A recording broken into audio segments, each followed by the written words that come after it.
Ladies and gentlemen, welcome to Heal Thyself. We have an explosive lineup of world-class healers, mental health experts, business leaders, and industry heavy hitters here to help you restore your spirit, heal your life, and grow your business beyond your wildest dreams. Featuring Jen the Rainmaker, Ebony Lawson, Dr. Shara Carter-Zaki, Carina Glover, Nicole Lanier, Shay Nicole, Onyx Keesha, and I'm your host, abundance strategist and intuitive life coach, Benir Pierre, and you're watching Heal Thyself, a virtual summit for leaders. Hello, and welcome to day 2 of Heal Thyself. I'm so excited that you came back to join us. And so if you have enjoyed what you've seen so far, I ask that you run and tell a friend, tell everyone that we are up for another incredible night of speakers, trainings, and powerful messages to help you restore your spirit, heal your life, and grow your business to epic proportions. Last night, we talked about the importance of spiritual healing in your journey to total wellness. But it's really important that we also look at how your healing affects those around you. And so tonight, we're going to discuss how important it is to make sure that we are healing through our collaborations and through our community. I have an incredible panel with us tonight who I would say is very well versed in this subject. And so first I want to welcome Carina Glover, founder of HerHeadquarters. Hey there, Carina. Hi, I'm so excited. Thank you so much for joining us. Thank you. And we also have international filmmaker and producer Onyx Keesha in the building. Hello, Onyx. Hello. How are you, my dear? We're excited. It is such a pleasure to have both of you ladies here. And I want you to just take a moment and tell us a little bit about the work you do and why collaboration is important in your work. Yeah, I can start off. So I'm the founder of HerHeadquarters, which is a brand partnership platform that caters to women entrepreneurs. So essentially, our platform helps women to be able to secure valuable partnerships that can help their business grow. So my entire career is all about collaboration and helping women to position themselves as power players within their business, within their industry. I think that collaboration is the backbone of communities that are thriving behind. They're the backbone of women who are thriving behind leaders who are thriving. So anyone who is successful has made collaboration part of their DNA, I believe. I love that. And I'm so excited to hear your input in this discussion today. So tell me, Keesha, I know that, with the films you've done and the plays you've done, it's impossible to do your work without collaboration. Oh. How has that played a part in what you do? And tell us a little bit about these films and plays. Absolutely. Well, collaboration, teamwork, working together is really the key to success, period. And when everyone is working together towards the same goal, when we're collaborating, we're not competing, I really feel like we get more done. So I am an international award-winning filmmaker. I also produce theater, and I have a performing arts academy where I teach young people and adults how to use their voice and how to create. I think especially when it comes to my particular industry, it is perceived that there's nothing but competition, but the beautiful thing is that we have to all work together. We have to collaborate, and there is enough room out there for all of us.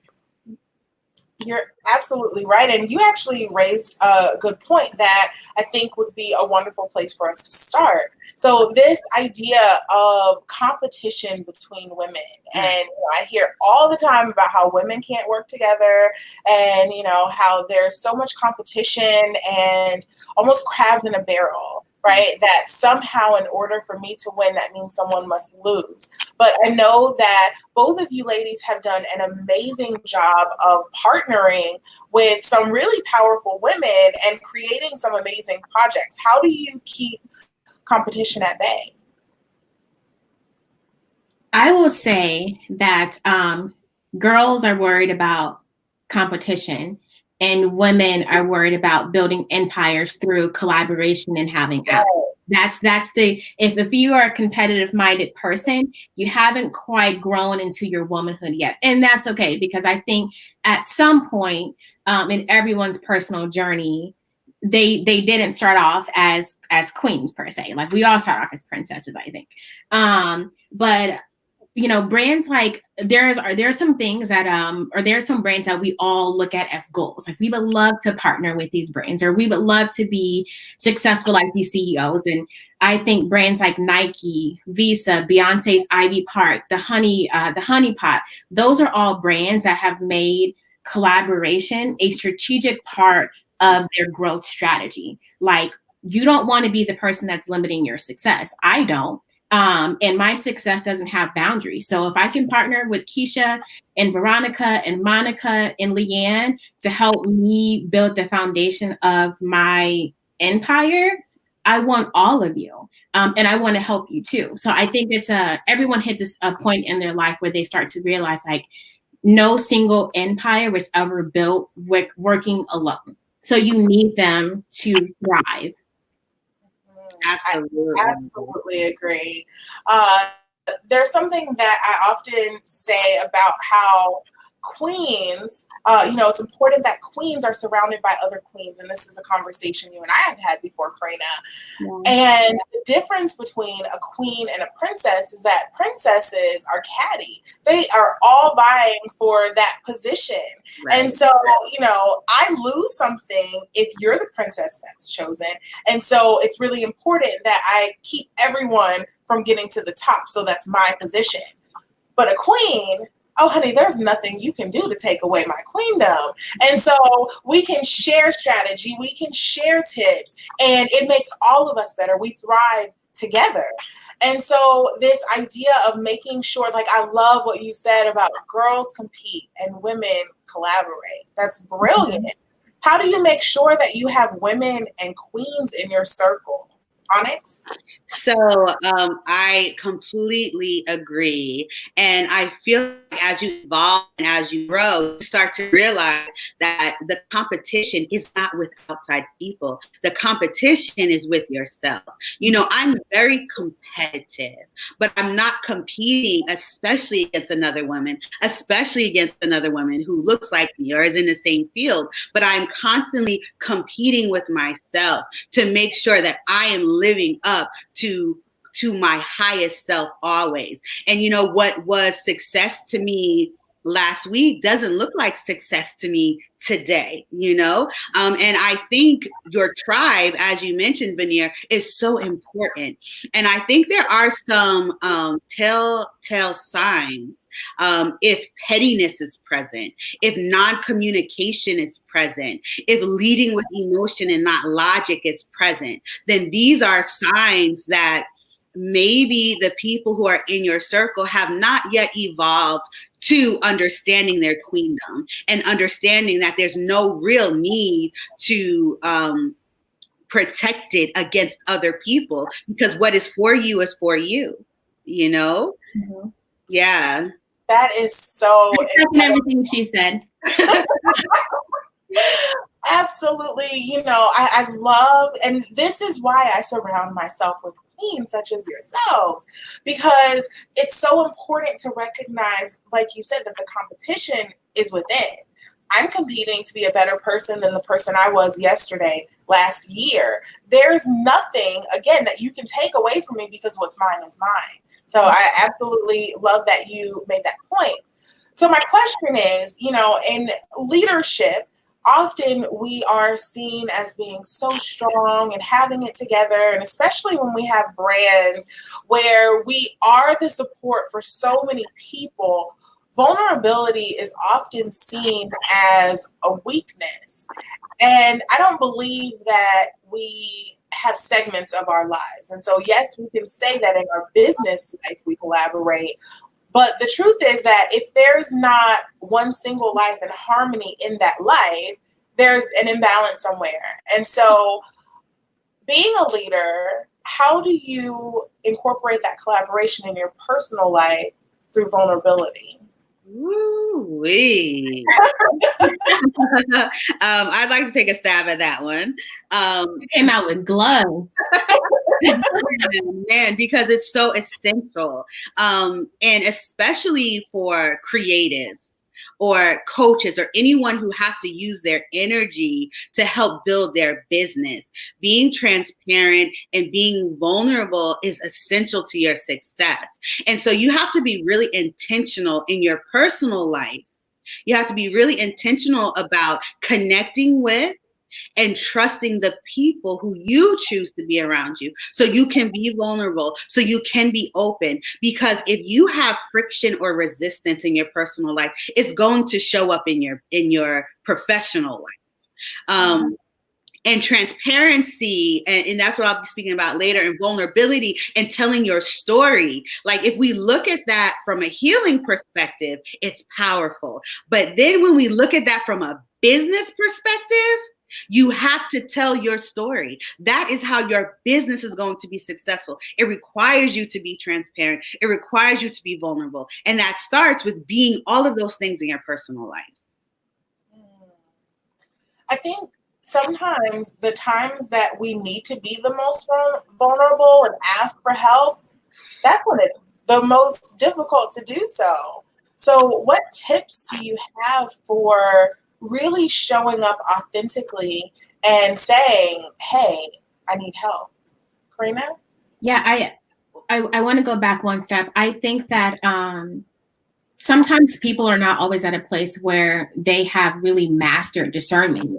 So they don't quite know, who are the right people that are in their life, and everyone in your life is not necessarily the right person. And so one thing I tell people who are still feel like they haven't quite mastered discernment or even have that just yet is I say, when you don't feel comfortable being vulnerable, when you don't feel comfortable being your raw, authentic version of yourself, if you always have to have the filter on or a mask on with the people that who say that they love you and vice versa, then those are not people that you should have in your life. Like if you can't take your mask off around the people that are in your circle, then you need to start throwing some people out, and that's an easy way to test, like, do I have the right people in my corner?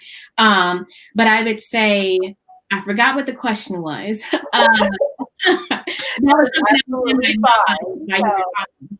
No, you're fine. So essentially I was asking, how do we ask for help how do we show up vulnerably and ask for help when that's something that may not come naturally? Yeah. I think it kind of goes back to having the people around you, the right people around you who you can be authentic with, where you can take your mask off and your filter off, and they can see you when you're questioning, am I doing the right thing? When you're about 2 seconds away from giving up. Those are people you can call up crying, or when you are just livid and you just like got to cuss somebody out. Not that I suggest that, but just like, listen, this person, I'm about to choke them out. Those are the people that you can call and be honest with those people and say, you know what? I'm not at a place yet in my life where I know how to ask for help. Like sometimes you have to be honest about what you're struggling with, and in the areas that you still need help with. And I can say that question is hard for me because I'm not always the best at asking for help.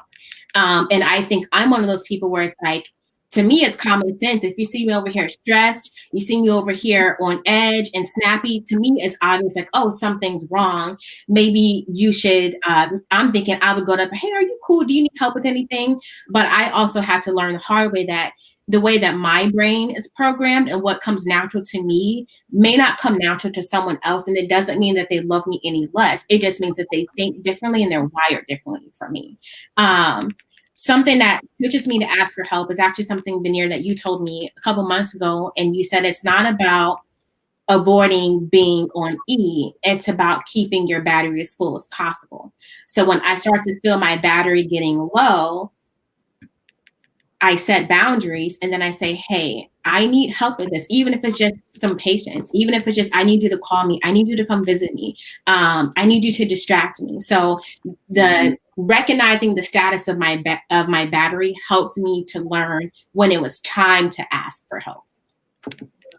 That is such a great point that you raised. So essentially the conversation Carina's talking about is often we look at rest and recuperation as a necessary thing when we have completely depleted our energy. But, and, you know, certainly in preparation for this summit, I feel, you know, that it might be a little pot kettle having this conversation. But, you know, it's really important that we build in breaks and build in boundaries, because if we're always running to empty and then falling out from exhaustion and then getting the rest and then running to empty, there isn't the consistency, there isn't the flow, there isn't the harmony that we desire. So by setting boundaries when we recognize, hey, I'm not full, as opposed to saying I need rest because I'm empty, it really just changes that whole conversation. And so I think that is, you know, a really great point. So for that woman, or, you know, that person who is watching and they say, I connect with recognizing that I need support, but I haven't had a good supportive circle in the past. I can't trust other people, and all of the other self-limiting beliefs that, you know, a lot of times keep us from really getting the connections that we need. What are some ways that they can begin to recognize the qualities of a queen in the people around them? My first thing I always look for is integrity. Sorry. I look for integrity. I think that if you have integrity, there's a lot of things that automatically you do not do because you have integrity. And there's some other things I look for, but that's a key one. You know, are you honest when no one's looking? Are you honest when there's not a social media platform watching you and liking and commenting, when there's not an interviewer or reporter or a camera in your face? Who are you when no one's around? Right. That's so good. I mean, reputation is all about what other people see, and integrity is the truth of who you are when there's no one to see. Absolutely. What about you, Keesha? So for me, I think it starts with trusting yourself. I've struggled with this, and you know, we spoke a little bit about discernment, but as you learn to trust yourself, then you are able to trust what you see in other people. Sometimes we want to make excuses. Sometimes we want to justify. We want to apologize. The behaviors of other people in our circle that is not aligned with who we are, who we're growing to. And so for me, it really starts with trusting yourself before you can even learn to trust others. And then the other part of that for me is just being really clear about your standards, your boundaries, what you need in a relationship, whether it is a friendship, a business relationship, what you need, what you look for. You guys do not have to be the same at all. However, if you put certain standards in your life, then you are able to easily point out and say, you know, I'll take littering. I despise littering. You know, like I want to jump out the car when I see somebody littering, right? So if I saw somebody in my queendom littering, you know, for me, that is such a standard that I stand on. You know, doesn't mean I dismiss them right away. No, but we do need to have a conversation and reevaluate, because what makes somebody understand how damaging littering is important to me and the people and the women I want to surround myself with. I think a big thing for me. Oh, sorry. Go ahead, Benir. One thing that is big for me is self-awareness and communication. I've told friends before in the past, like, once you acknowledge me as your friend and we have established that our relationship is I love you, you love me, we respect each other, blah, blah, blah, blah. To me, what that love comes with the understanding that like I would never do anything to hurt you intentionally, whether I said something or did something or didn't do something that you needed to see that would make you feel loved. Like if I ever do something, even if it's the smallest thing to hurt you or offend you, communicate with me and have the same. And I tread lightly because I think this is a thin ice area, but I see women so much give men who are men or women so undeserving of their love and respect and time and patience 50 chances. And the one time their friend messes on the smallest scale, no toxic friends, this is a lifelong friendship. We have to learn how to communicate even through adversities and how to problem solve and give me the opportunity to be a better friend if I ever fall short in a very unintentional way. So let's talk about that, because yesterday Ebony was having a discussion essentially about relationships and how they help you grow. And I believe that, again, your relationship with anything is a reflection of your relationship with self. And so it doesn't matter if this is a romantic relationship or a friendship, business partnership, etc. It's going to help you grow. It's going to pull something out of you. And so she mentioned that in that growth, sometimes there's some discomfort. Sometimes there's something about your boo thing or your best friend that grinds your nerves and causes so much growth simply because you have to work through that resistance. Mm-hmm. And so my question is, how do you identify when it's a toxic friend or when it's that friend that is, because I have a friend and love her dearly. And if you're watching this, I love you, sweetheart. She's a Scorpio. And one way that she helps me grow is by questioning every single thing. And sometimes I'm just not in the mood to answer all these questions. And so I had to realize that for my Aries, get it done, just focus on the problem, that wasn't necessarily, a good fit. It caused a lot of resistance, but it's not a toxic friendship. And so how do you recognize when it's just a friend who is helping you grow, but there's still love there, versus someone who is a hater, wants to compete, and is gunning for what you have?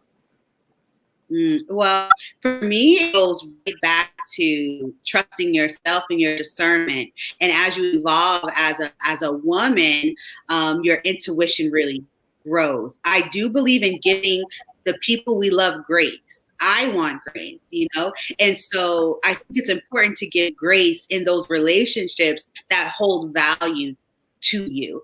But I think with everything, it's very important to look at it. I have a very logical business mind. So really look at it like, what are the pros? What are the cons? What are my non-negotiables, even in a friendship?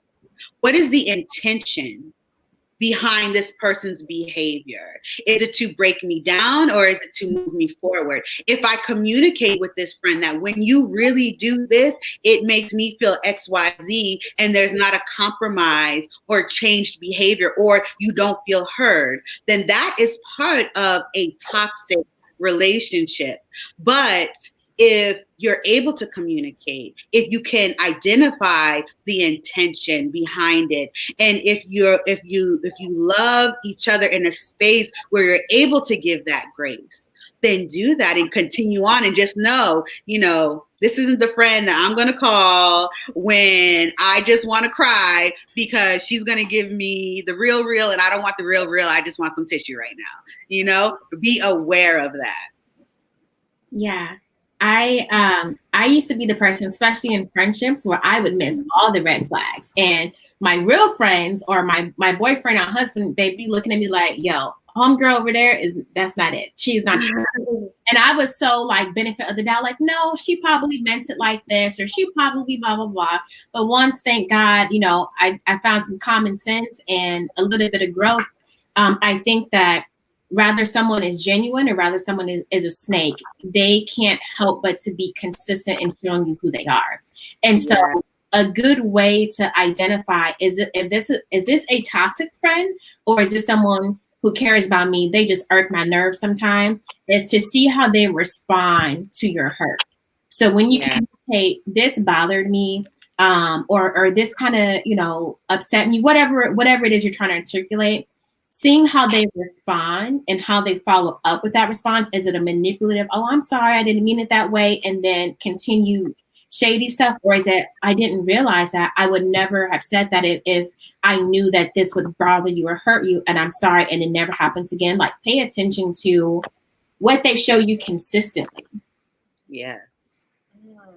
That is absolutely pure gold. So let's apply that to business. So we healed in the friendships. We have some wonderful, supportive friends, but friendship hits a little different when you are a business leader. And some of the friends who you can party with and who absolutely understand every aspect of you just don't get it when it comes to the business. So how do you, for those, there's this term biz bae and biz besties. And, I've definitely had some business friends, but how do you apply some of these same concepts when there's money involved?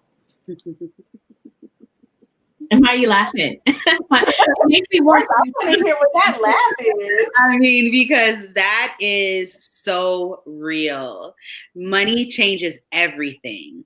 Not just money, but when you're dealing with your business, aka your baby. Mm-hmm. And even the most well-intentioned partnerships, there can be a lot of resistance that comes up when you're working in business.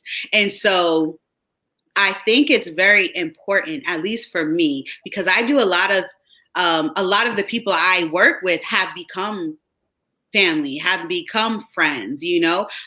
I can't work on a set or on a play for months and not bond with these people. But at the end of the day, as a business owner, always maintaining your why, your what, and your how. And if the people who you're connected to do not align with that, no matter how much you love them in business, then you have to make those tough decisions. It's really, really hard because we want to take everybody with us. We want to be surrounded by love as we're growing our business, but we have to be really, really aware that our business goals require us to have a type of discernment and protection around our baby that may cost us some connections. Yeah. Woo. Yeah. I found you should need a moment to breathe that one in. That was some hard truth. Yeah.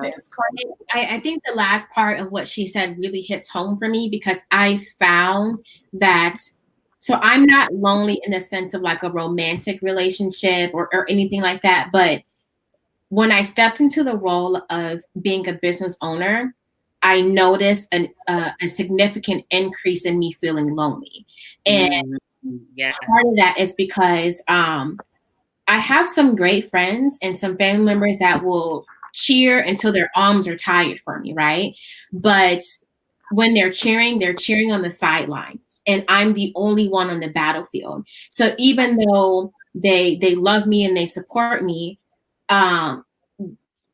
not everyone is business savvy, and you also don't feel comfortable sharing certain business things with certain people. And I feel like it's very, for me so far, it's been really isolating. And so like, I can have the best business week ever or the worst challenges in business ever, and I don't even know all the time which friends I can really sit down and talk to about that. And I think part of it is the discernment piece. Like, do you get it? Do I have to break down business 101 just for you to even understand what I'm saying? And I don't always want to invest that time. And so, and it's not that I don't have great friends, but just it's isolating. And then, you know, some of the women that I do know who have businesses, they're at a different stage than me. Sorry, I didn't mean to use that word. Very early in their stage of business, and so like they don't even understand the challenges that I'm experiencing because we're in different stages, different industries, and so they're looking at me like, "Girl, you got it made." Like I would love to be in that spot, or I would love to be in that position. I'm like, "Oh, okay." Well, anyway, how's Red? You know. I mean, you raised a really good point, and I don't think that it comes with any judgment to say that the struggles that you face when you are in the initial stages of building your business are very different than the struggles that you will face when you're growing your business, which may be different than what you face when you're hiring your first team. Like there are different levels to what you go through. And so I don't think that it comes with any judgment to say that. The truth is that there are some people who, you know, just don't get it. And then sometimes the ones that do get it, it's like, but can I tell you this without an NDA? Okay, that too. And I got some family members that are very supportive and they slip up and like, yeah, I was talking to my neighbor. I'm like, you can't, that's not even public yet. You can't say that, you know? So that's another concern. Absolutely. I slipped up Beyonce said. A reporter a couple months ago, and I made a comment saying like, in the future, I would love to reload my company to Houston. And when they printed the article, it says her headquarters relocating to Houston spring 2020. So I had investors calling me saying, you know, like, and I was like, I have to be careful with everything I say when it comes to business. Absolutely. Absolutely right. If you're partying with me, you gotta sign a non-disclosure. Yeah. So I think that this is a conversation that, you know, we definitely can explore for much longer. And so I do want to bring the ladies back a little bit later. So for now, I'm going to say bye, Keesha. We'll see you in a little bit. Bye. I want to hear more from Carina because we're having this discussion of business partnerships and how to ensure that you have healthy business partnerships. And I would certainly say that that is your area of expertise. So before we have you share with us how to come back after the knockdown, I just want to share a little bit about Carina. Carina is the founder and CEO of HerHeadquarters, which is a brand partnership platform connecting women entrepreneurs to brand partnerships with women-owned businesses. Her app has launched in several major cities, and she's helped women all across the country scale their business by teaching them how to pitch, secure, and execute brand partnerships. She has been a guest speaker at dozens of events and has been printed in countless media interviews, including Cheddar, Business Insider, Sway, Afrotech, and Thrive Global. We are so excited to hear from Carina and learn about how she also was one of the first African-American women in her state to raise venture capital. So not only is she teaching you how to create powerful partnerships, but also how to get your coins. So I just want to give a warm welcome to Carina Glover. Thanks so much for being with us. Thank you. Thank you. So, I mean, you know, you have accomplished a lot. And from the outside looking in, it might look like you've always been successful. Is that the case? No, no. Yeah, I've experienced a lot of disappointment, a lot of L's. I have way more L's than I have wins. But in all of those situations, there was a lot of growth and a lot of lessons and a lot of foundation and roots being established that helped me to get here. Several hard days for sure. But I think looking back, I don't think I would trade them in though. I would be a different person with a different attitude. And, you know, I definitely would say that those things helped give you the drive that you have, helped really build some of the core values that are important to you now. Yeah. I know that you often share a story of when you first got started in business and how that really helped you dig deep and step into your power. So can you tell us a little bit about some of the setbacks that you may have experienced when you were first getting started? Yeah, so HerHeadquarters is actually my second business. My first business I started in 2014. I was in my final semester of college, and I wanted to be an event planner and have an event planning business. I was always one of those people where, you know, I'm not going to wait for you to do anything for me, and I'm not going to wait for you to say that I'm qualified to give me an opportunity. So after a few doors closed, I was like, you know what? I'm going to start my own event planning business. And I was very much a stereotypical broke college student, struggling to pay rent, saving up, working 2-3 jobs. And so I had saved up about $3,000, which was a lot to me in college, to have my launch party for my event planning company. And during this time of planning, obviously I'm so excited and I'm telling everyone I'm starting a business. And I remember so many women were like, oh, you know, I also have an event planning business, or I have a catering company, or, you know, I do design, I do invitations. All these women were offering their services so we could partner. And at the time, my mindset was, if you're good at something, you can do it by yourself. And so if I bring you on to partner with me, then it's going to look like I don't know what I'm doing. And so I'm not doing that. And so I turned everybody down.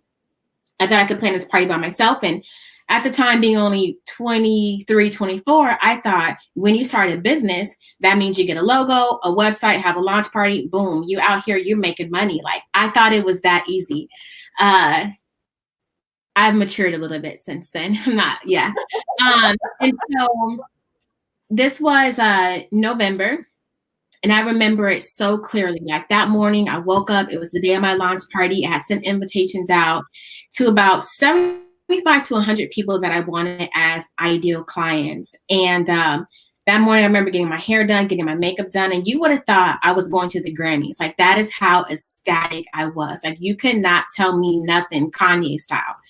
And the night of my launch party comes, and I only had 3 people there. 3 people that I actually invited from my personal circle, and that was my boyfriend and my 2 best friends. And so it was almost like, you know, like Christmas or, you know, some big holiday, and, you know, you're a kid and you're looking out the window and you're like, oh my gosh, like they're about to show up with all my gifts. They're, you know, just so happy. And I remember looking out the window thinking, I cannot wait till they show up. I'm about to book like 8 clients. I'm gonna make like $5,000 tonight. Like, I was so confident and so ecstatic. And I started looking at the clock, and 30 minutes goes by, you know, 35 minutes, 40 minutes, and my heart is pounding. And the people who were there, my boyfriend and my 2 friends, I remember they kind of kept looking at me and started whispering. And then finally, like, I think about 45 minutes in, it hit me. And I was like, no one's showing up. And I just could not believe it. And I went to the bathroom, and like my heart, like I can feel it now, but my heart was pounding a mile a minute, and just all these thoughts were racing through my head. And I started thinking, what made you think you could do this? Like, you thought you can have a business. You thought, you know, just all of those negative voices were there. And I just remember like my back against the wall and sliding down to the floor, and just mentally, emotionally, spiritually, I just collapsed, and I just started bawling. I was devastated. I couldn't breathe. I never saw that coming. Sorry. I'm not there anymore, but just when I think about like how broken I felt in that moment, literally that was a hit I never in my entire life saw coming. When I played through my mind like how that night was going to go, that was a moment that I envisioned like being so proud of myself. That was a moment where I envisioned like calling my parents and my grandma, and like I did it, you know, like all my hard work paying off, and it was nothing like that. And I remember I had locked the door, and I remember my friends on the other side of the door knocking, like, Carina, it's going to be okay. Carina, don't worry. It's fine. And I think they realized it before I did. And I remember one of them, like, I think picking the lock and opening the bathroom door. And, you know, my frame at the time I was tiny. And I remember them like struggling to pick me up off the ground because the devastation just weighed me down so much. And like, it's going to be okay. It's going to be okay. And that was my first day as a business owner. That was, and most people, I call it the knockout because a knockout in my perspective is an experience that happened and a hit that was so hard that it knocked you down, and it hit you hard because you weren't prepared, because you didn't see it coming. And I was knocked out on my first day as a business owner. Sometimes I still can't believe it, but that planted the biggest seed of my life. Thank you so much for sharing that, Carina. In just a second, we're going to hear from Carina about how she was able to rebuild and tools that you can rebuild after the knockout. But first, I want you to share the love. If you have been getting anything from tonight's summit, please share out the link. We are live on Periscope. We're live on YouTube. We're live on Facebook. Please share the love. Bring in a friend, because Carina is about to drop some gems and you don't want to miss this. We'll be right back in just a second. Ladies and gentlemen, welcome to Heal Thyself. We have an explosive lineup of world-class healers, mental health experts, business leaders, and industry heavy hitters here to help you restore your spirit, heal your life, and grow your business beyond your wildest dreams. Featuring Jen the Rainmaker, Ebony Lawson, Dr. Shara Carter-Zaki, Carina Glover, Nicole Lanier, Shane Nicole, Onyx Keesha, and I'm your host, abundance strategist and intuitive life coach, Benir Pierre, and you're watching Heal Thyself, a virtual summit for leaders.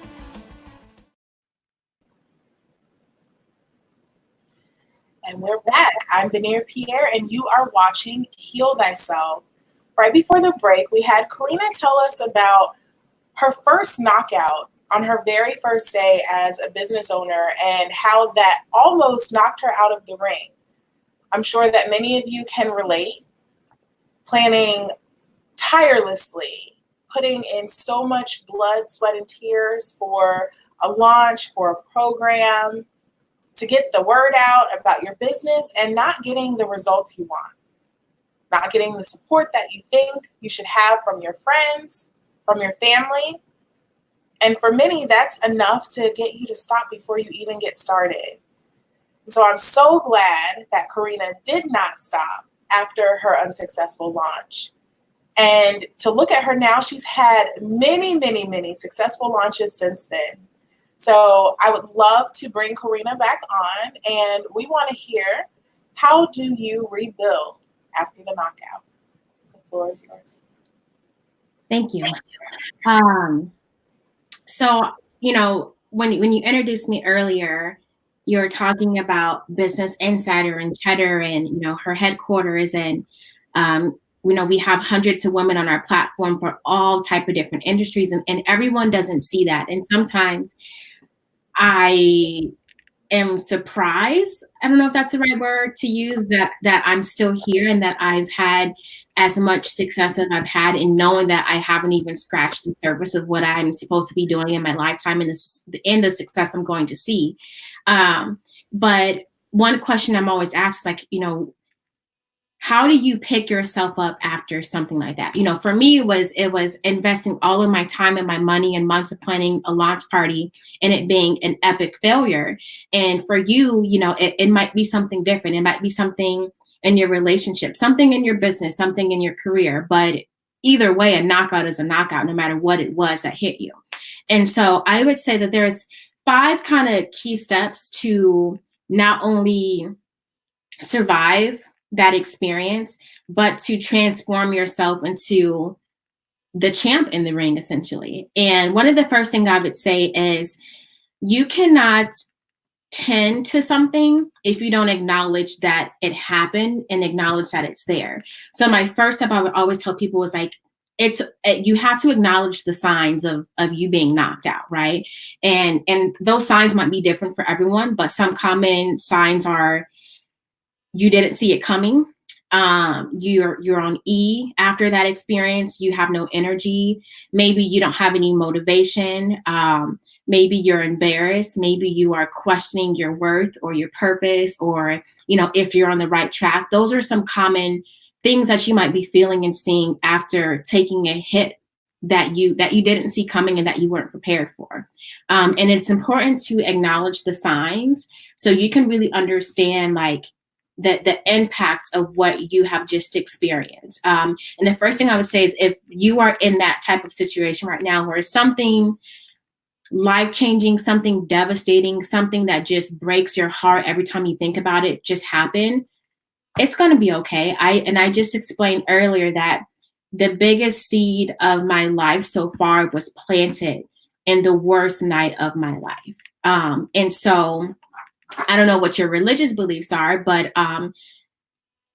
if it's okay for me to say this, God does not allow us to experience heartache just because he likes seeing us hurt.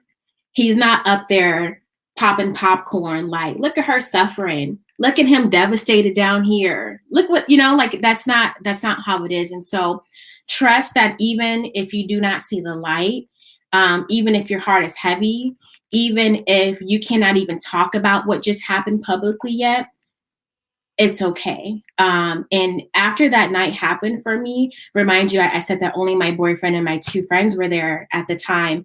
My parents didn't live in Omaha, Nebraska, which is where I held my party at, but my parents have been my biggest supporters. And I could not even tell them that no one showed up to my party, you know. And you think about being a proud parent and oh my gosh, my daughter's graduating from college in 3 months and she just launched her own event planning company. Like they're proud. They're probably more excited than I was. And I didn't even have the heart to tell them or call them up and say, yeah, daddy, no one came. I sent them an email because I didn't want to hear myself say it out loud.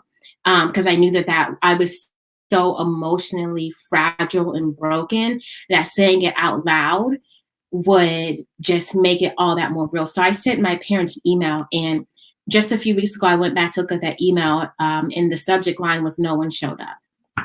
I was embarrassed. And I would say after you acknowledge the signs of, you know, this is what just happened, I was just knocked out. The next step is some people want to go back to work automatically, or they want to not acknowledge it. You cannot do that because you're still wounded. I would say it's really important to acknowledge your emotions in that moment. You cannot process and heal from what you refuse to acknowledge. So if you're embarrassed, don't sit in that for months, you know, but like feel that embarrassment, feel whatever those negative emotions are, feel it. Don't dwell in it, but acknowledge them. Those acknowledging those emotions are going to be crucial to you healing and coming out of this stronger. And don't go back too early because, you know, if we go from, use the analogy of it actually being a fight, if you try to get back into the ring for your next fight and you're not all the way healed yet, mentally, emotionally, spiritually, psychologically, all the other ways you can be healed, you're going to go back in there ill prepared and you're going to experience another hit. So give yourself time to just sit there, process what happened. So be present with yourself.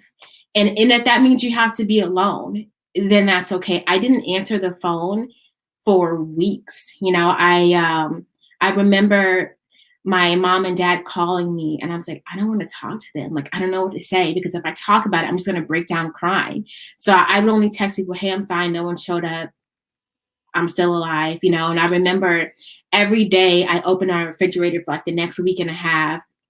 Every time I opened my refrigerator, there was a reminder because no one showed up. So all the food that I had catered was in my refrigerator. So like every time I went in to get a sandwich or a piece of lasagna, it was so hard. And while it wasn't a fun moment, you cannot be present for only the good times. And you allow yourself to learn when you're present and acknowledge the heavy times too. And during that time when you're present, you want to go into a deep reflection. So there are some things that just happen to us.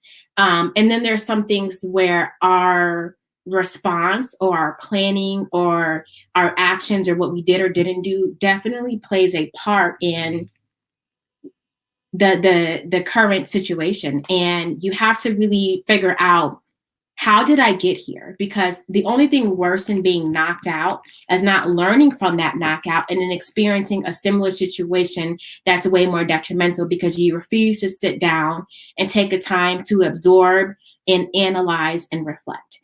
And this kind of reminds me of a situation that happened about 2 years ago. I found myself in the hospital.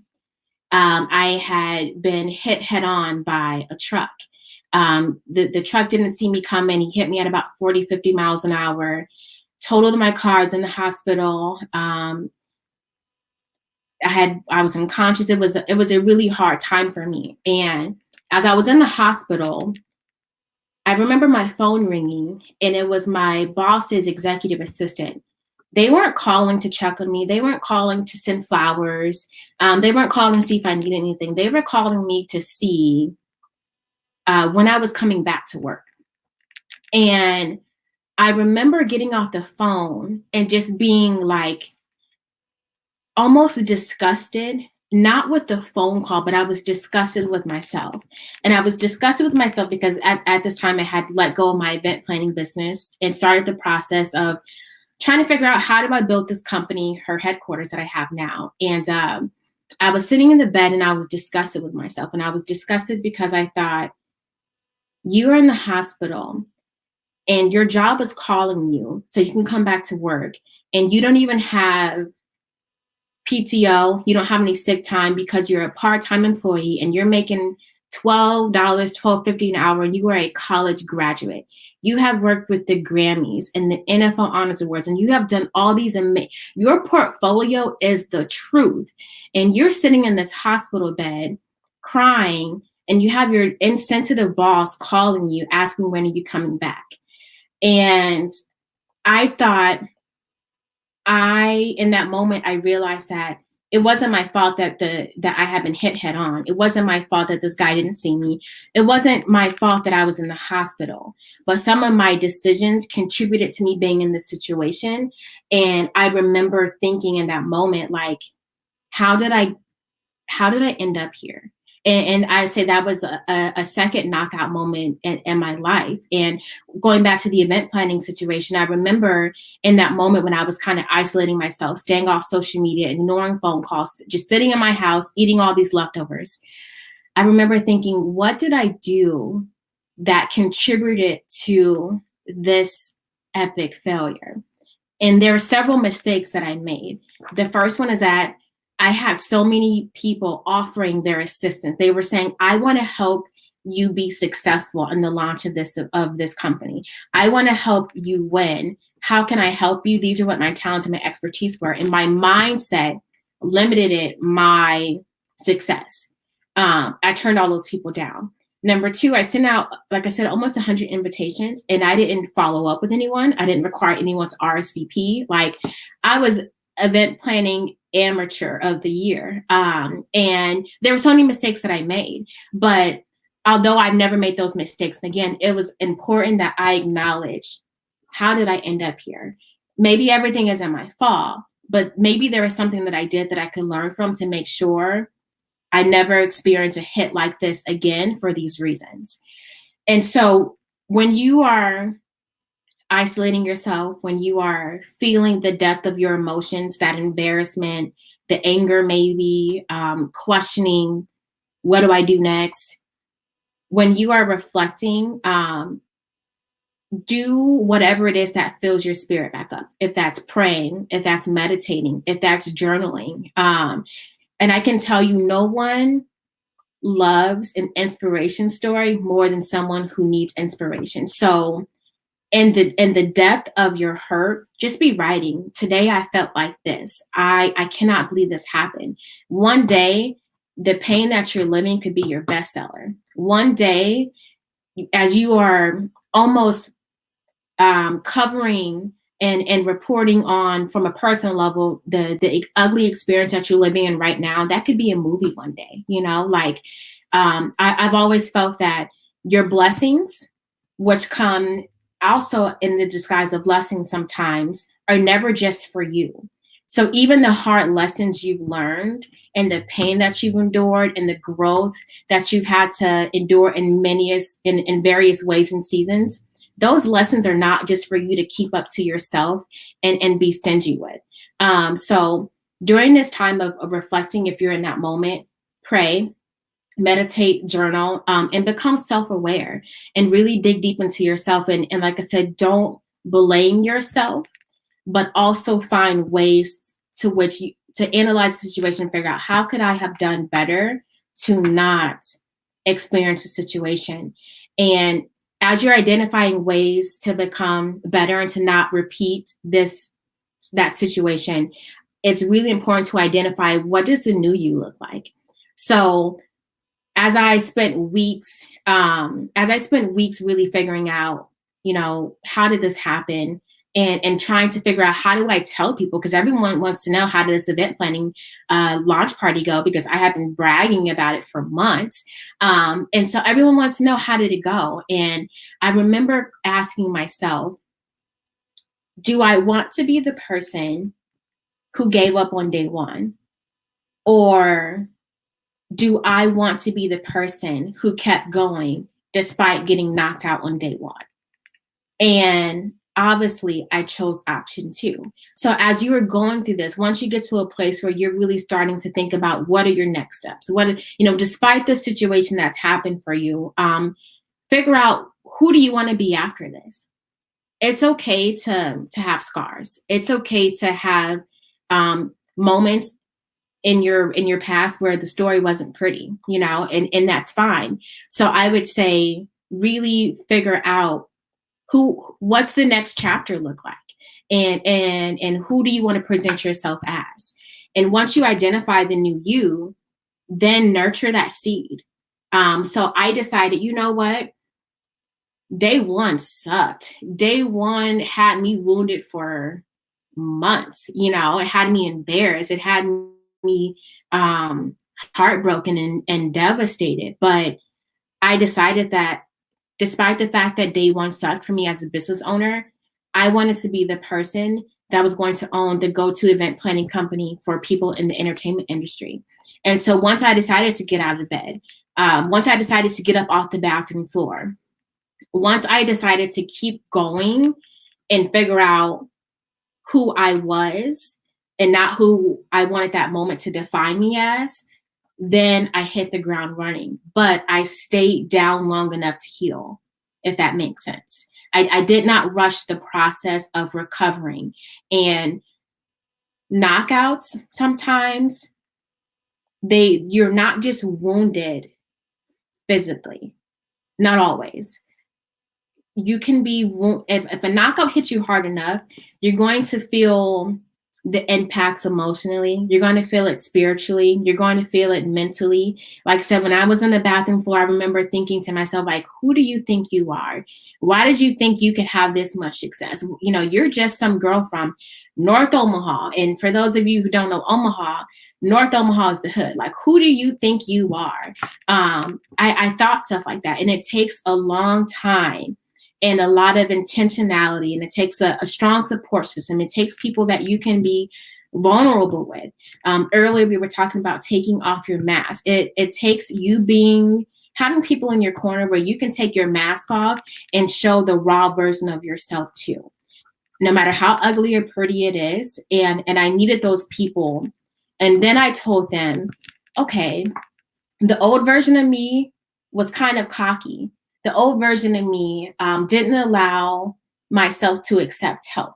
The old version of me thought that I could do it all by myself and I was better than other people if I could do it by myself. I had to own the parts of me that helped contribute to the disaster, you know, and that was hard. And I remember for a minute, like, I created a shit list, and everyone who I invited who didn't show up, they were on my shit list. Like, and then I had to start taking accountability. You know what? Well, you didn't even follow up with them. I had to disassociate myself from the version of me that was lazy in my attempts to become successful. And the new version of me would be accountable. The new version of me would allow myself to have a mentor. The new version of me would be transparent and would be honest about the areas that I wasn't strong in. And the new version of me was going to be a business owner of an event planning business based in Omaha, Nebraska, that work with some of the biggest brands in their entertainment industry. And a year and a half later, I got a phone call from the Grammys saying, hey, we need your help. Can you come out to LA and be a contractor for us? And then a couple of days later, I got a phone call from the NFL Honors Awards, who was hosting their an event in San Francisco, saying, hey, you were referred from us. We need your help. And I would not have experienced that if I didn't sit down long enough to feel the hit, if I did not go into a deep reflection, if I did not define who I wanted to be and who I wanted to let go of, if I did not own how I contributed to my own knockout. And once I identified all those things, who I wanted to be, who I want to let go of, who I could be myself with, who I trusted to help hold me accountable, I hit the ground running, and I've never stopped running. And it does not mean that I haven't been hit again, but because of the things that I learned, because of the wisdom that I've gained, because of the change in my perspective, because of the change in my circle, the times that I was hit after that, it didn't knock me down. It just rocked me a little bit. Benir, I'd love to have you come back on if you can. So thank you so much for sharing such a powerful and personal testimony. A lot of times when we have these conversations, there's this thought that, again, you've made it and you've never had hardship. And so I love that not only did you show us that it wasn't always that way, but you gave real steps that people can take. One thing that you said that I really resonate with is allow yourself to recuperate. Yeah. It's okay to stay knocked out. Why I've been having this conversation ongoing for the last week or so about how we put so much pressure on ourselves to get back up immediately and brush ourselves off and, get back in the ring. How do you think that can be detrimental in your healing process if you try to jump back in too soon? Yeah, well, if you try to jump back in too soon, like I said, you haven't given yourself time to evaluate, where did I mess up at? Where could I have learned from? What can I do different? You're going back into the ring with less energy, with less motivation, maybe not with the best of intentions. And then also you're not going in a better fighter. You're just going back in the same fighter who's wounded. And you can't put on a better performance. You can't win the fight if you're going in mentally weak, emotionally weak, business savvy level is weak. Like, it's in your best interest. And especially if we're talking about business owners, you are the sole leader of your company. And when you aren't operating from a place of solid level thinking, then you start making decisions from a place of fear. You start making decisions from a place of anxiety. You start making decisions from a place of resentment or with all the wrong intentions. And then you see the path of your business gets altered in all the wrong ways. It's in your best interest to heal. Absolutely. Amazing. I really appreciate you taking some time. We're actually going to bring you on a little bit later because I see that we have some questions from the audience, and I think it will be a really powerful conversation to have both you and Keesha on for that. So if you are enjoying Carina and you want to hear more from her, then I absolutely encourage you to stay for the entire broadcast. And while you're at it, share this with a friend. If you have someone that you know needs to heal, if you have someone who has experienced knockdown and you want to give them the tools that they need to get back up after knockdown, to get back in the ring and to do the work, then I encourage you to invite them to the exclusive live viewing of Heal Thyself. You can share on YouTube, Periscope, Twitter, Facebook, we're all the places. Tell a friend, and we'll be right back with Onyx Keesha. Ladies and gentlemen, welcome to Heal Thyself. We have an explosive lineup of world-class healers, mental health experts, business leaders, and industry heavy hitters here to help you restore your spirit, heal your life, and grow your business beyond your wildest dreams. Featuring Jen the Rainmaker, Ebony Lawson, Dr. Shara Carter-Zaki, Carina Glover, Nicole Lanier, Shay Nicole, Onyx Keesha, and I'm your host, abundance strategist and intuitive life coach, Benir Pierre, and you're watching Heal Thyself, a virtual summit for leaders.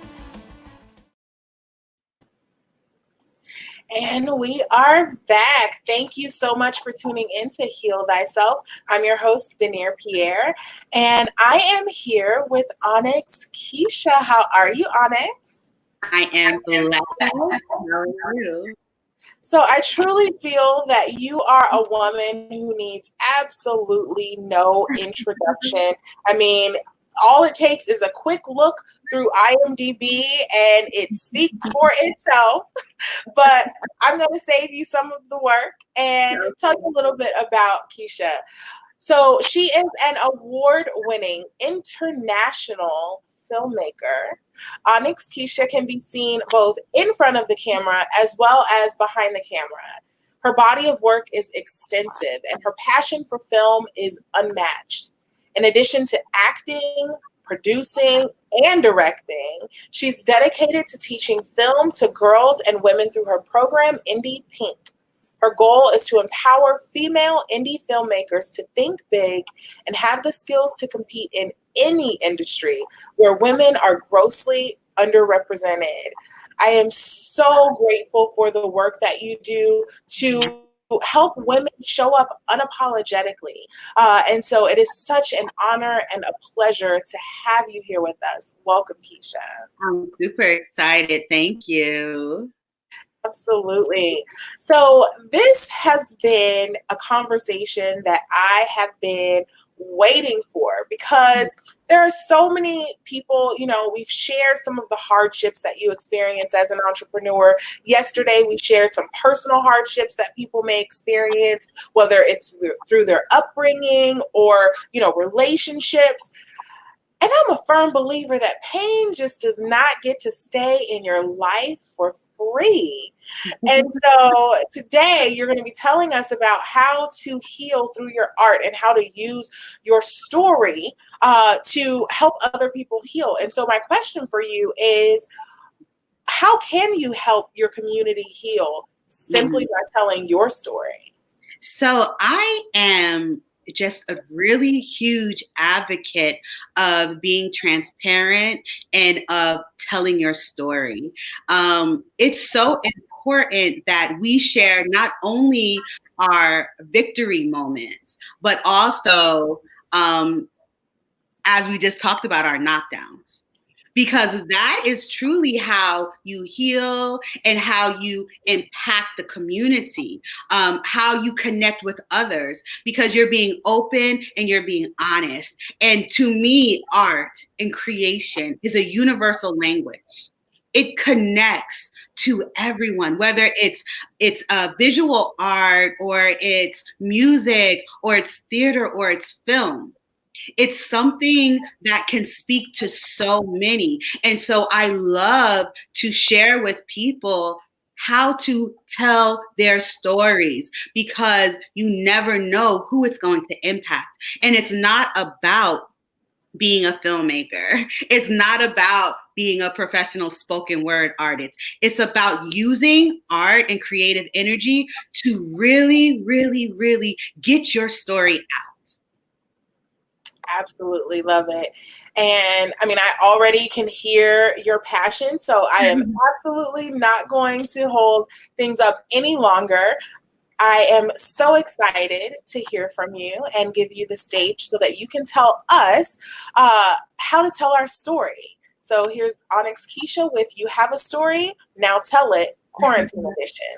Excellent. So guys, I am super, super excited, and I am going to bring up a PowerPoint just so you can follow along because this is going to be a mini workshop.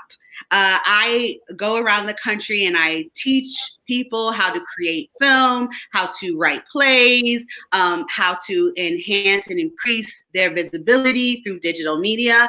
And I really wanted to do this mini workshop for you guys so you can tell your story and give you the tools that you need to do it and feel really, really confident about it. So I'm going to go ahead and start. Just give me 1 minute.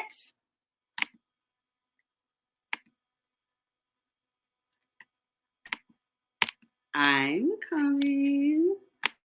You guys, I'm so excited about this. You have no idea. Okay, guys. So I want to make sure everybody can see my screen. Yes, yes, yes. Perfect, perfect, perfect. Okay, so you have a story. Now tell it, okay? You have to tell your story.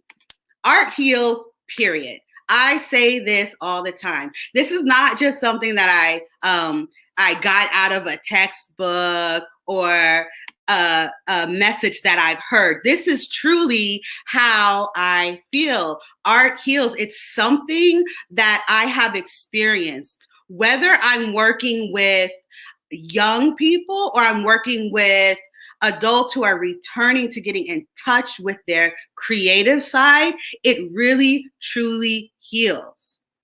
You want to utilize the process of creating art to improve your mental, physical, and emotional wellness. Utilize the creative process to help people explore self-expression. And in doing so, you will find new ways to gain personal insight and develop new coping skills. And people have been relying on the art to communicate for thousands and thousands and thousands of years. This is how we communicate. This is how we express how we're feeling.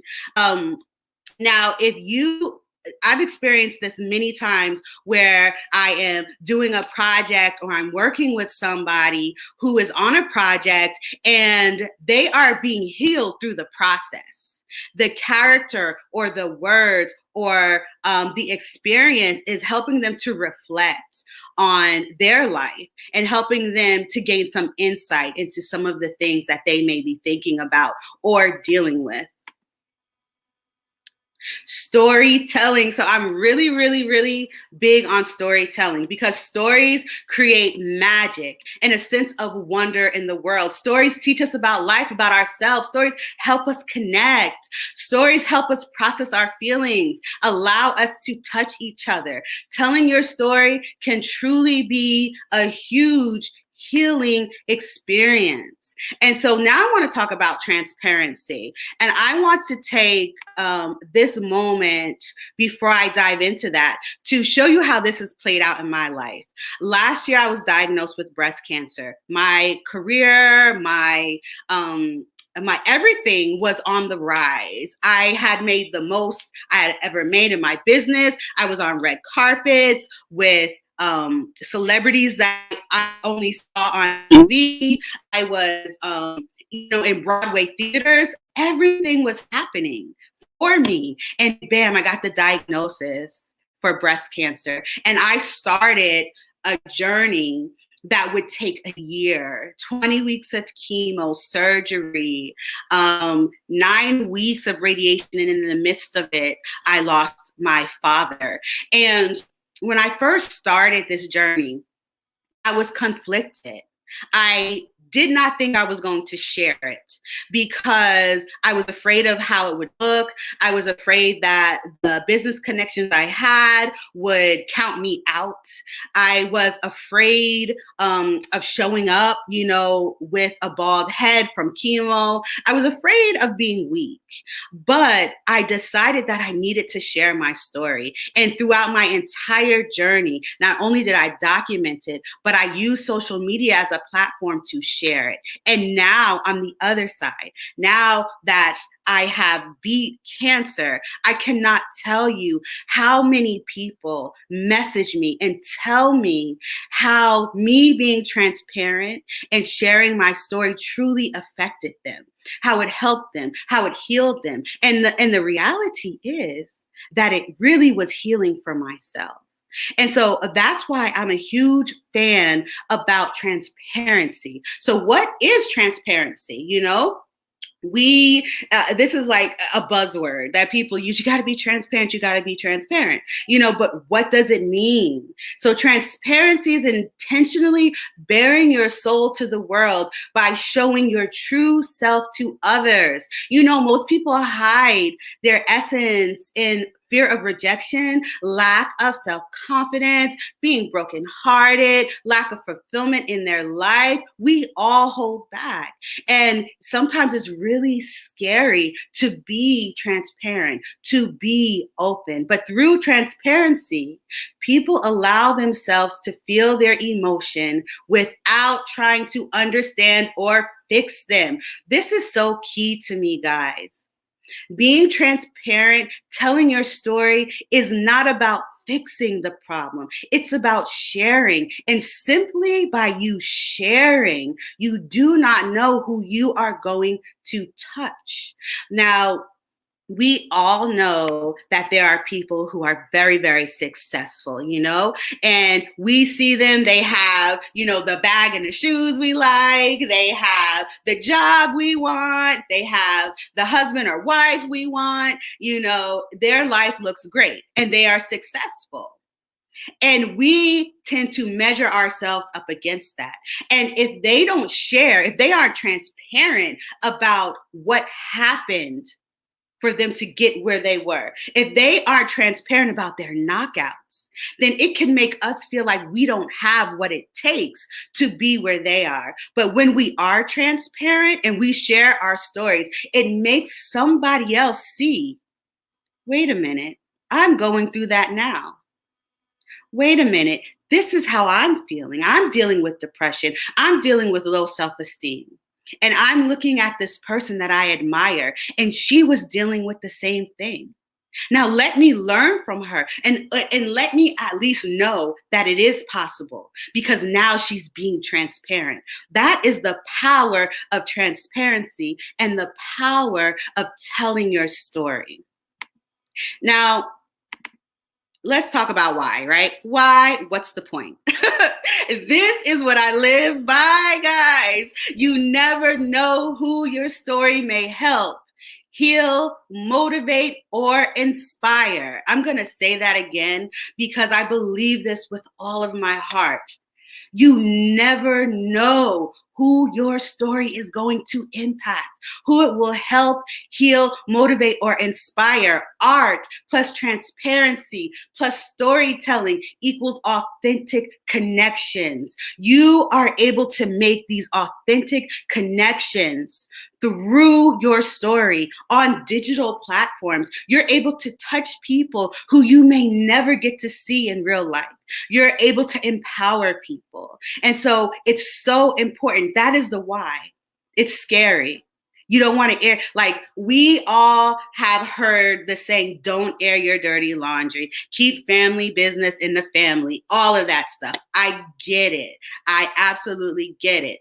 But that can be very detrimental to us, because when we don't share our struggles and what we're going through, we build this false illusion. And so it's time to shatter that illusion, and it's time to tell your story. So what? What am I going to do? There are many ways to use your art to tell your story, but I am going to focus on digital media and the power of film. Now, of course, you can create a beautiful work of art, a spoken word piece, a theater piece, anything. But for tonight, we're going to talk about digital media. And again, this is not about being a filmmaker, okay? I have tons of workshops where I can teach aspiring filmmakers to be filmmakers. That is not what this is about. This is about telling your story. So we're not going to worry about things about it being perfect, or I don't want to be a filmmaker, or I don't have the equipment. Tell your story. That is what this is about. And so who? Your tribe. I tell my clients all the time that your audience, your tribe, is one of three people. It is either who you were, it is who you are now, or who you are growing to be. So when you're making content, when you're telling your story, think about who you were and what you needed to get to where you are presently. If you are telling your story from where you are right now, think about the things that you're interested in. What are you Googling? What are you watching? What are you dealing with? That's your audience. That's your tribe, who you are. And if you are talking to who you're growing to be, think about the tools and the resources that you are trying to acquire in your life to evolve. Think about what that picture of who you are is, and that is who you're talking to. That's your tribe. That's your audience. You are your tribe and your audience. So there is someone who is going to absolutely want to hear your story. Let me erase that. Not say want, but need to hear your story. Okay, we're going to create a film to tell our story because art heals. But what am I going to do with it? You are going to put it on a social media platform. Guys, connecting through social media is so important. I promise you, I want to take my coaching hat off, and I want to put my business hat on and talk about the power of social media, the power of YouTube and Facebook Watch and IGTV, but I'm not going to do it. What I'm going to say is this. These are platforms that allow you to connect, allow you to touch and reach people. Think about a time in your life where you felt alone, like nobody understood you. Nobody knew what you were going through. We've all been there. We've all been in a place where we feel alone. Now imagine that you have someone who is able to share a piece of their story, and now you don't feel so alone. Now you feel connected. Now you're starting to understand that this is a moment in your life and not the entire scope of your life. And that is the power of social media. So the where are you going to tell your story? YouTube, Facebook, Instagram. There are tons of other places. The how. Let's talk about the how. This is the fun part. Okay, we're going to make a short film. We are going to make a short film. I am going to show you how you can tell your story through digital film. This is the fun part. And to be honest, it can be intimidating, but take the pressure off of yourself because this is your story. This is your story. And guess what? Only you can tell it because it's yours. So we're not judging it. We're not talking about whether it's right or wrong or good or eloquent. It doesn't matter because this is your story. This is what you're going to need, guys, okay? And so this is something you can do in a weekend. So when you have time, I want you to do this exercise. Trust me. Okay, this is a great way to use art to heal. You need a journal, a notebook, or a computer. I am connected to so many writers, and let me tell you, they absolutely love writing with a pencil, and a notebook. Me, I love technology. I want to write on my computer. So whatever is good for you. If you journal at night, if you do scripting to manifest, whatever it is, that is what I want you to do. I want you to grab a journal, a notebook, or a computer. You're also going to need 2 coffee mugs. It doesn't matter what the coffee mugs look like. 2 coffee mugs. Easy peasy, right? Not intimidating. We're not talking about you need a camera crew and lights. No, you need a notebook. You need 2 coffee mugs. You need a smartphone. It doesn't matter if it's Android or iPhone. I don't want to get into the debate, which is better, but it doesn't matter. You need a smartphone and a phone tripod or a selfie stick, or if you can prop your phone up, anything that will allow you to press record and act. All right, let's go. Are you ready? Okay, so I get so excited about this stuff. So I call this method the coffee container, the mirror edition. So if you guys follow me at all, you know I'm like totally obsessed with coffee, but there is a reason why I call this the coffee container, okay? Because it is a simple way to create a story where we have very limited elements and you're able to create a simple script. And this is called the mirror edition. And I'll explain that to you a little later. But this is all you need, guys. You need 2 characters, 1 location, 2 props. What are those props? Coffee cups. And you need no entrance or exit. That means your characters are not getting up. They're not moving. They're just sitting. The location could be the kitchen and they're sitting at the kitchen table. It could be the couch and they're sitting on the couch. It could be in the bedroom. Whatever it is, it's 1 location, 2 characters, 2 props, coffee cups, and no one is moving. And this is called the coffee container method because it's contained. Your story, your filming is contained in 1 location. So you're able to really execute and focus on the script. So now, as we begin to write, just remember your audience. Who are you talking to? Who you were, who you are, or who you are growing to be. I want you to think about a part of your story, your life story, your experience. And I want you to write it out journal style. You are just going to write. It could be something that you overcame. It could be something you're dealing with currently or dealt with in the past, something you're afraid of, something you witnessed, a part of your story, and maybe a part of your story where you're still healing from or you feel like someone else can heal from. And I want you to write this out. You're just going to write it out journal style.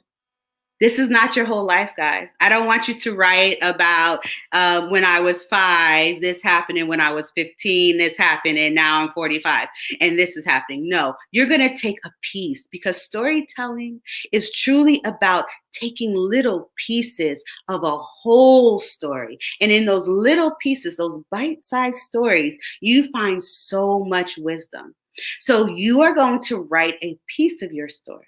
And I want your story, journal form, to include a beginning, a middle, and an end.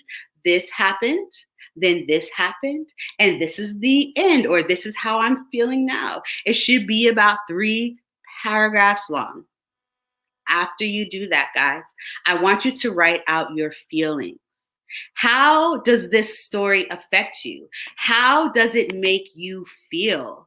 I will give you an example when I start writing out about the passing of my father. I get very emotional, and it was important for me to journal how I felt. How the retelling of this story, this moment in my life, how did it make me feel? And so that is what you're going to use when you create your script. You're going to use the elements of the story, what happened, but you're also going to use the feeling. You're going to use how it affected you. You're going to use the way that this experience has changed you, how it has helped you evolve, or how it has somehow paralyzed you. So it's very important to write how you feel. Now it's time to script it. Okay, guys. So I'm really silly. I'm really dramatic. Of course, this is the field I'm in, but this is the fun part. Now let's turn it into a simple script. I'm not telling you to turn into a screenwriter. No. I'm telling you that you're going to take the elements of the story that you just wrote in your journal, coupled with how you feel, and you're going to turn it into a simple script. And guess what? This is why it's called the Mirror Edition. The characters, only two, remember, are you and you. Yes. So you, number one, is going to be who you were. It could be a younger version of you. It could be where you are now, but you, number one, is talking to you, number two. Okay? So you, number one, may be the you going through the situation. The you, number two, is talking to that character, giving that insight. I know you guys have heard, what would you tell your younger self? If I was my younger self, I would XYZ. Well, this is an opportunity to use your story to do the same thing. When I was going through chemo and I felt like I was not going to make it. I felt like my hair was not going to come back. I felt like my body couldn't take the poison. What if I had the version of me today that's already on the other side, talking to that girl, that woman, that person hooked up to the machine for 4 hours? What would I say? That is the story you're creating. And these two characters will be sitting down, having a conversation over a cup of coffee. Yes, you and you will be having a conversation over a cup of coffee. Now write the dialogue between the two characters, you and you. Think about your story and begin to write it. This is yours. There's no right. There's no wrong. You don't even have to think about character development. You know exactly who you are and what you went through and what you would have loved to hear or experience. So start to write that dialogue. The you, number one, should be expressing how the situation you wrote has affected them, how they feel, their feels, or even simply just telling the story. That's what the character you, number one, should be doing. And then you, number two. You, number two, should be talking about what you need to hear or what you wanted to hear. You, number two, could be giving tough love. You, number two, could be comforting. It could be what you wish someone would have said, what you wish someone would have noticed.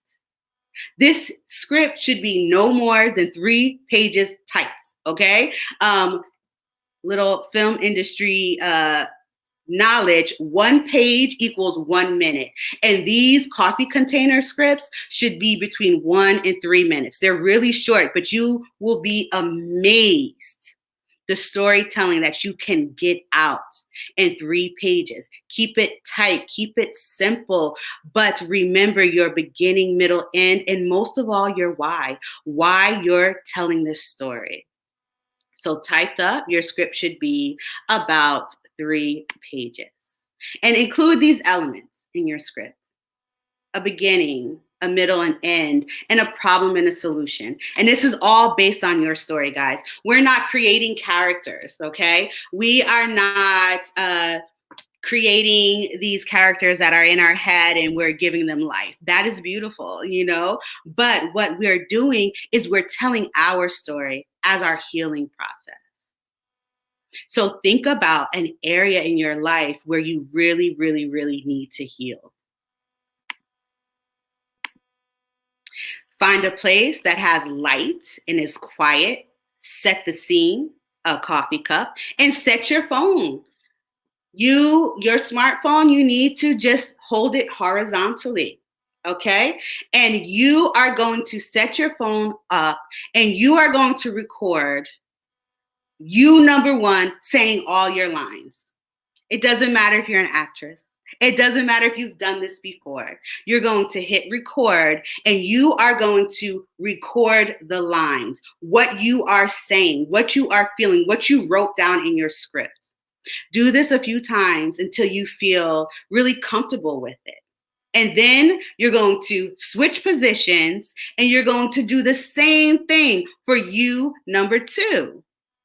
Because remember, you're telling this story. Two parts of you are talking to each other.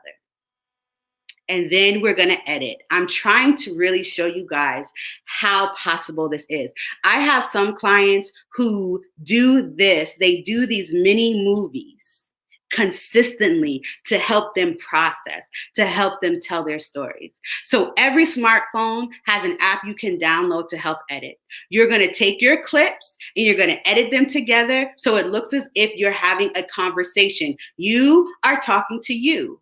Following your script, you know the timing, you know what you're saying. Take your time with this process, guys.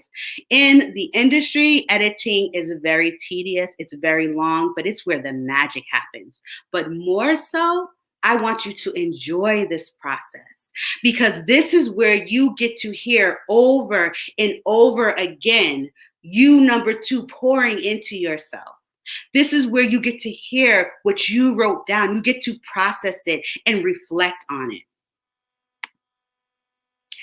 Grab some popcorn and watch. You have done it. I'm telling you guys, you can do this in a day. Watch. Is it perfect? No. Is it your story? Yes. And because of that, it already is magnificent. Watch your story. And as you watch it, I want you to reflect on the experience, on your feelings. Talk about what came up. How did you feel? A lot of times when people do the coffee container and they watch it, they start to cry because now they're seeing their story being told. They're seeing how they wish someone would have reacted to them. Reflect on how you are feeling. Guys, I truly, in my heart, believe that art heals. You never know who you may help, heal, inspire, or motivate. And here's the thing, guys. This is the thing. It may be you. Yes, we might want to do this and tell our story because that little girl who is in another state and has no one to talk to may need somebody that looks like them or has a story like them. And yes, we want to help them. But through this process, by creating, a lot of times we end up healing ourselves, helping ourselves, motivating ourselves. Art heals. And I truly, truly want to encourage you guys. Tell your story. Get it out there. Help build community. Help tell the world that they are not alone, no matter what your story is. And let's not talk about business. Storytelling is the cornerstone of having a successful business. You tell your story, and people are going to be engaged. People are going to want to purchase from you. They're going to want to learn from you because now they know a little bit about you. And the beautiful thing is, telling your story heals. It truly heals. So I am so excited. Thank you so much for listening, and I hope you took some notes. Definitely get yourself a notebook and start to journal your story and make this into a film, guys. I spell that is hard, okay? Make this film, get it out there, tell your story. Hi, Benir. Hopefully you guys have been taking notes. This was absolutely, my goodness, golden nuggets. I love this exercise. You know, I have my clients do something pretty similar where they write a letter to themselves in different colored pens. And so I love taking it that next step, creating art, and then it's something you can be proud of even in the healing process. Absolutely. I live by it. I've seen it work, and it really is healing. It really is. That is so incredible. So I want to hear from you because, I mean, your resume is extensive. And I know that for you to create such incredible art, you have to have some powerful influences. Oh, yeah. What were some of the stories that helped give you hope when you were that little girl? Well, really, I grew up loving theater. I grew up in New Jersey. Broadway was a hop, skip, and a jump, you know? And so the energy exchange that happens on theater was just so magnificent to me. It felt like church. It felt like spirit was talking to me. And so I did theater, and I decided that I wanted to have a greater reach. And I knew, because I was a theater snob, okay? I was like, film, TV, and no, that's not me. I'm trained on theater, right? But as God started to work with me, and I started to understand my purpose, and my purpose is to empower through art. When I understood that, I realized that I needed to expand my platform. And the best way to do that was through film. And so I never, to this day, people will ask me, well, did you watch this movie? Did you watch this movie? Do you know this director? And no, because I am not in it for that. But I know that when I first moved to Georgia and I saw so many people with church hurt, I knew that I had to create a movie about church hurt because so many people were hurting. I knew that I wanted to create a feel-good Christmas movie that would make people feel good and also acknowledge that some people have a hard time during Christmas. So I pull inspiration from the people around me. Those are the stories that I like to create. I love that. And it's so incredibly relatable because, you know, I have absolutely binge watched like Netflix, some of your movies, and it absolutely tells the stories that everyday people can connect with. Yes. And I think that's what I heard you saying in the phrase that art heals. Art heals.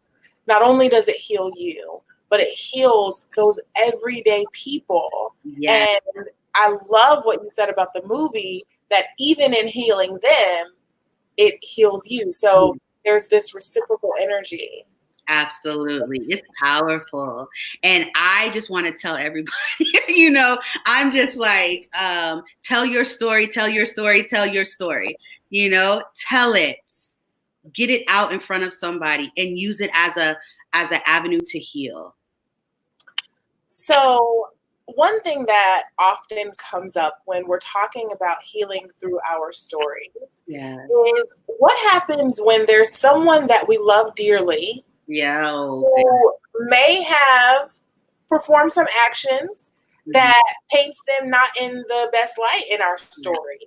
Right. How can we tell our stories authentically and get the healing that we need while still protecting the people that we love?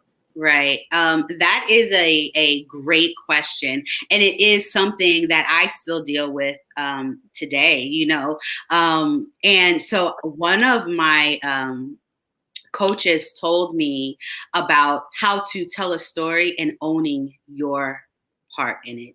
It doesn't mean blaming yourself, but it means that you're telling the story from your perspective.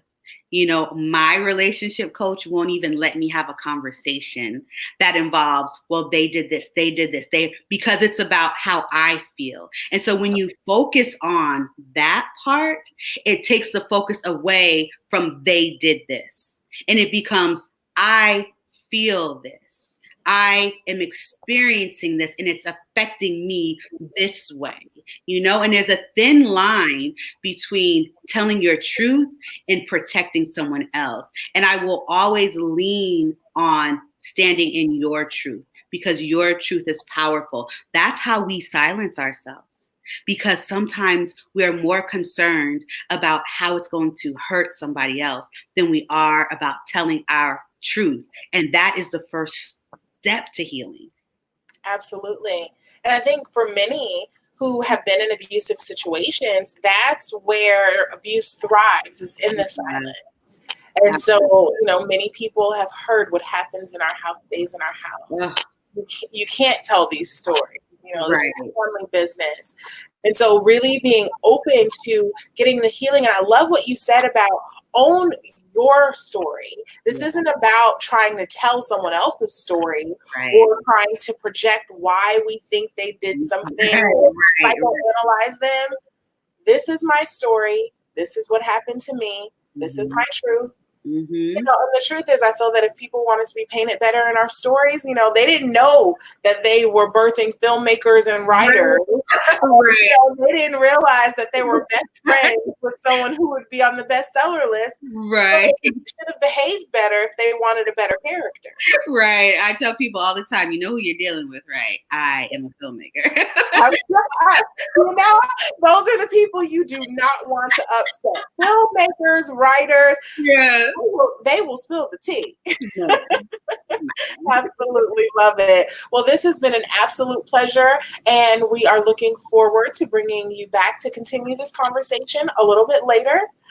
If you have been getting value, and I'm so sorry, before we let you go, I need to know, how do we find you? You have these filmmaking classes. I heard you say that you have a class to help you make a movie.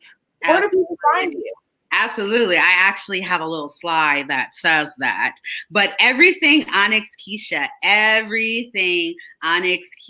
my website is with Onyx, WITH, Onyx.com. And right now I have a content creators crash course. I have a short film boot camp. And anyone who uses the code HEAL, you'll get 50% off. So if you put in the discount code HEAL and you're interested in learning how to tell your story in a longer format, or you're interested in using social media, specifically YouTube, to increase your impact, your influence, and your income, come on over to my website and you will get 50% off because you are a part of this summit. I love it. Well, thank you so much for that very special gift for our viewers. And I know that some of you are watching on YouTube, on Facebook, Twitter. So if you are, make sure that you share. But if you're watching and somehow you have not registered, make sure that you register at healthyself.gr8.com so that you can get all of these amazing bonuses delivered straight to your inbox. When we come back, I will be sharing my very personal reason for why the Heal Thyself Summit was so important for me and why I needed to bring this to the leaders and change makers. We'll be right back after the break. Ladies and gentlemen, welcome to Heal Thyself. We have an explosive lineup of world-class healers, mental health experts, business leaders, and industry heavy hitters here to help you restore your spirit, heal your life, and grow your business beyond your wildest dreams. Featuring Jen the Rainmaker, Ebony Lawson, Dr. Shara Carter-Zaki, Carina Glover, Nicole Lanier, Shay Nicole, Onyx Keesha, and I'm your host, abundance strategist and intuitive life coach, Benir Pierre, and you're watching Heal Thyself, a virtual summit for leaders.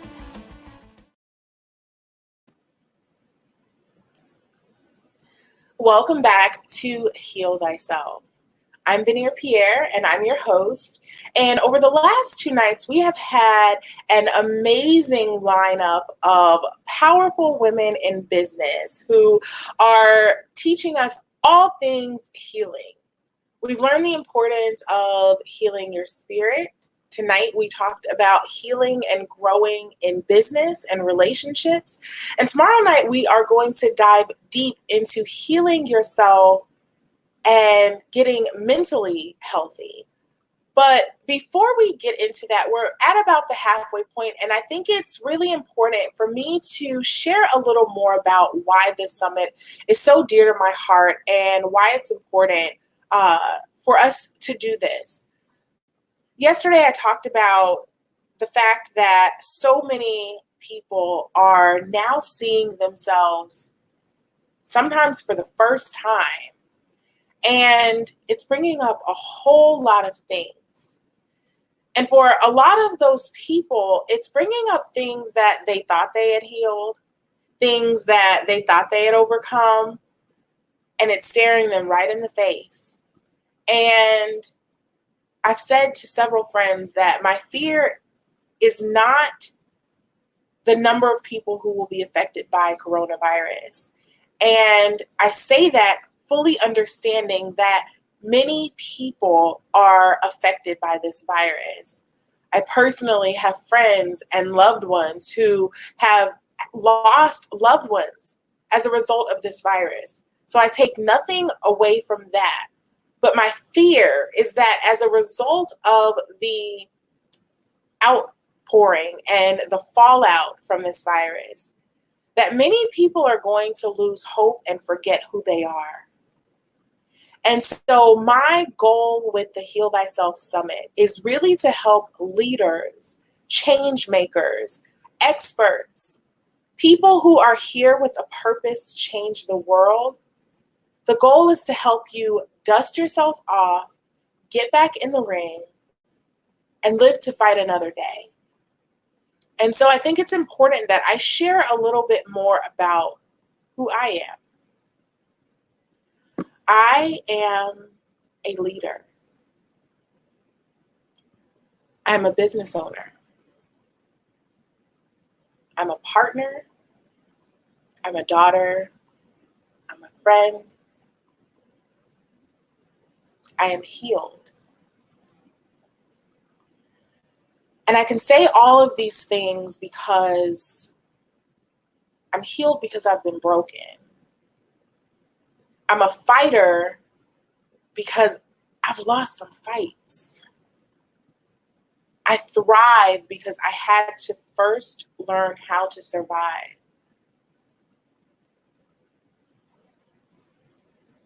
Many look at where I am and where my business is, and I often hear this thought that, somehow because I am intentional and I choose joy, that somehow it means that I've never experienced a life without it. And I want you to know that I choose joy because for a very long time, I didn't realize that I had a choice of anything other than suffering. I was born the first child of a very young mother who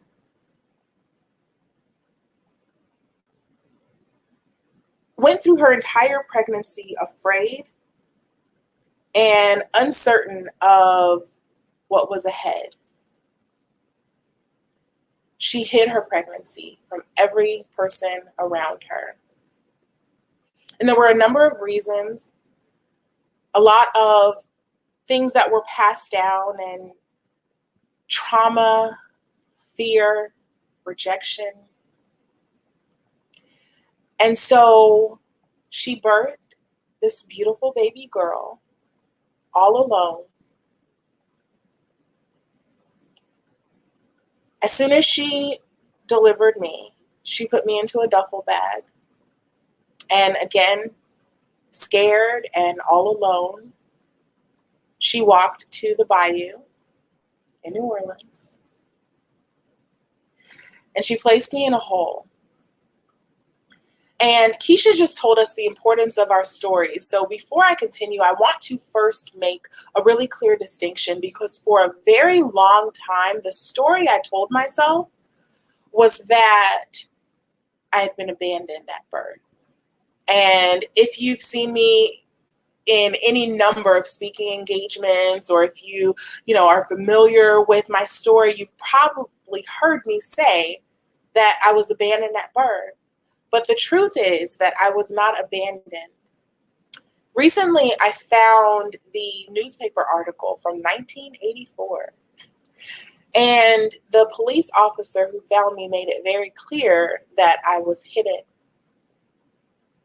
How many of you know sometimes God will hide you for purpose? And so I was hidden in this hole for a week. I was born on March 30th, 1984, and I was found on April 5th, 1984. So for an entire week, I was alone in this hole. And when they found me, doctors said that the only thing, now let me, break this down just a minute. So if you know anything about New Orleans bayous, that's the swamp, honey. So there are mosquitoes, there are snakes, there are gators, there are rodents, there are all kinds of things that absolutely could have caused harm. But again, when you are hidden and when you are protected for purpose, nothing can harm you. And so when doctors found me, I had some mosquito bites on my forehead, and that's it. And it was very clear that even in the fear, even in not knowing what to do, that there was someone looking out for me. That same someone continued to look out for me as I grew up. I was the oldest child of 4. And growing up, I often felt like a burden. I often felt unwanted. I was the product of abuse of many different forms: physical, emotional, psychological. I was molested at 6 years old. And around 10 years old, I started to turn the pain inward, because the truth is that when you endure crisis, when you endure trauma, it manifests in some way. And the problem that many people deal with now as adults who are learning to heal and process through trauma that they experienced when they were younger. And, when we look, last night we heard from Jen, the Rainmaker, who talked about neuroscience and how some experiences that we have when we're younger affect our development. And so generally, any trauma that we experience under age 7, even though our mind may not consciously remember, our body remembers, our subconscious remembers, our psyche remembers. And so around 10 years old, I started to turn that pain inwards, and I began cutting myself. And I've had so many conversations since that time. And I guess the only way that I can really explain it is that I felt so numb. I just needed to feel something. And for me, somehow taking care of a 3-inch wound was easier than taking care of meters and meters and meters of pain and hurt and loss and abandonment. And so for years, I cut myself. I burned myself. I would have random scars showing up. And, looking back, I'm like, I'm sure that outside looking in, I was the clumsiest child there was. Still a little clumsy. So for years, I cut myself. Around age 14, I had my first suicide attempt.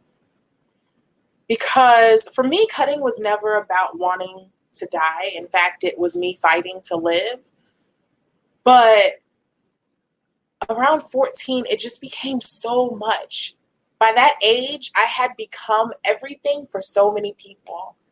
I was the leader of the newsletter at my church. I was a Sunday school teacher, outside looking in, choir girl, had it together, straight A student in every single extracurricular, always had a smile on my face.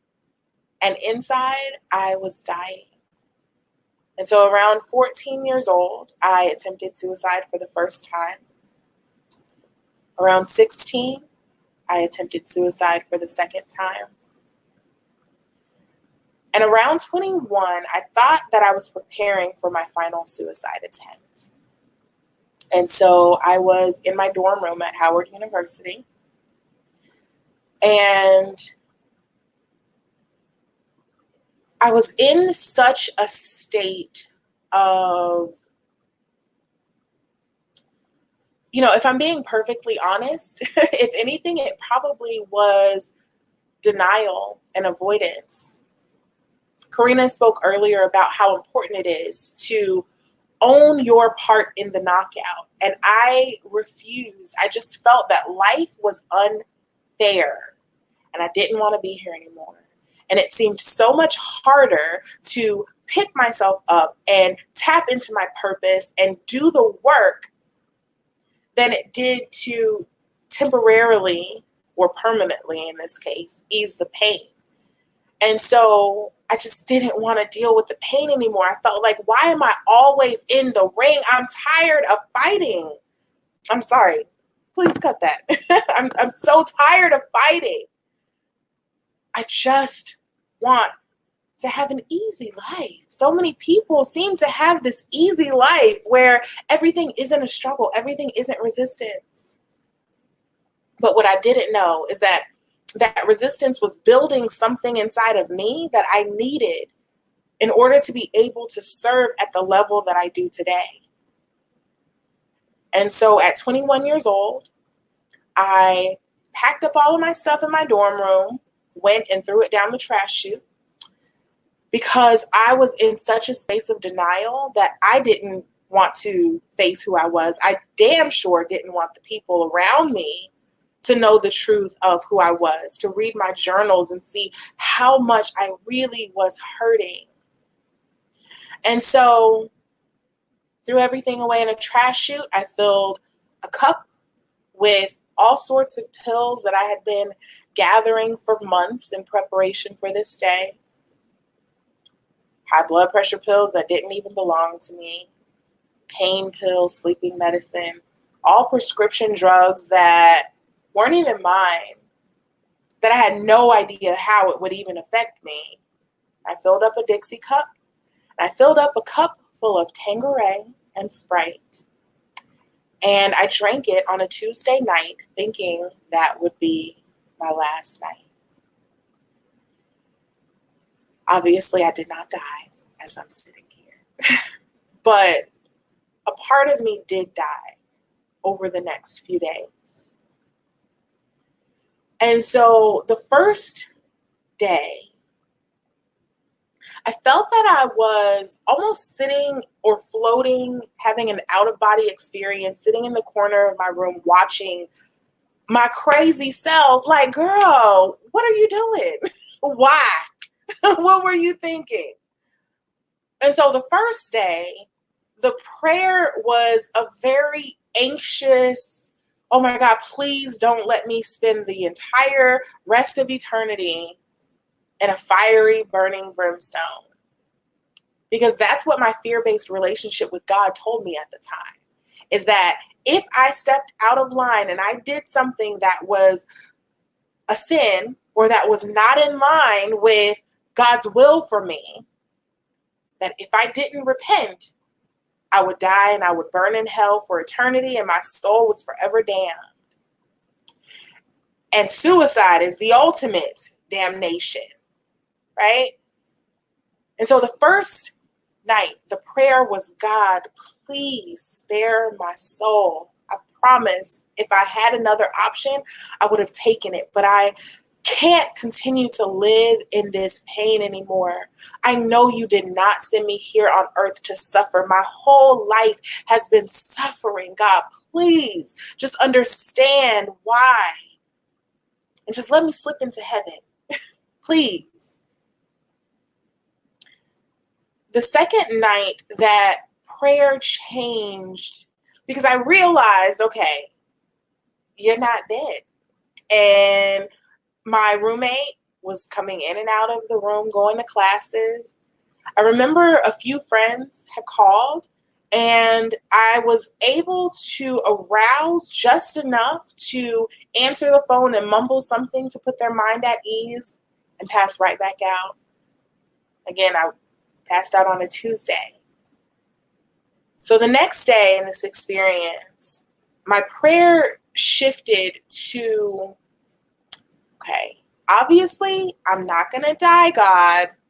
So since I'm not going to die, I've always been a straight A student. I've always been brilliant. I've always had it together. I've always been the one that people could look to.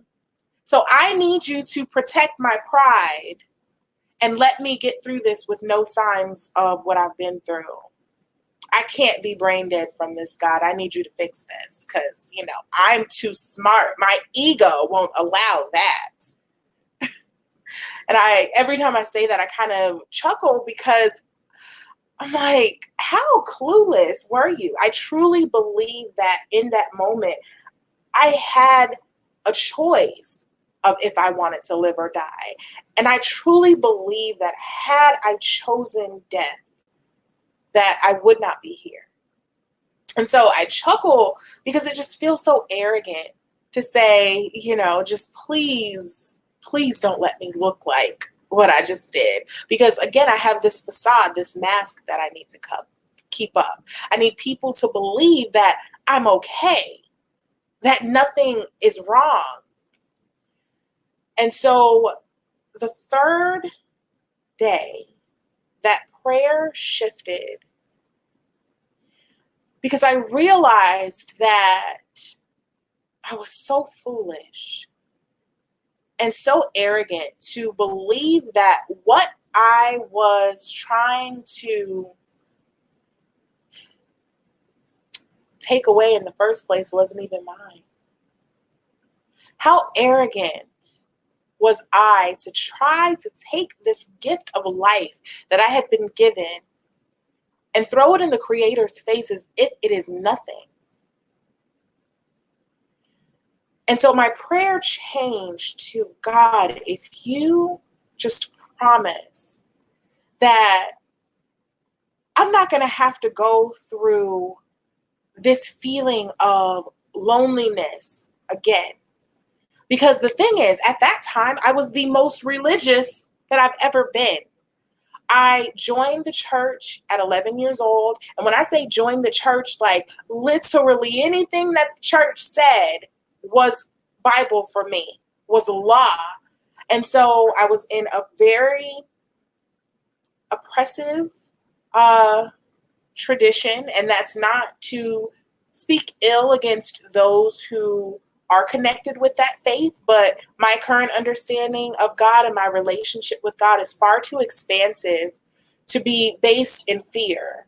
And so I recognize now that God is love, but my relationship then was all about fearing God. And in fact, that's what you were told, right? That God should be feared and reverenced, but feared. And that was my whole relationship. And I prayed and I said, God, if you just promise that we're going to start over, let's do this thing our way. Forget how they say I'm supposed to love you.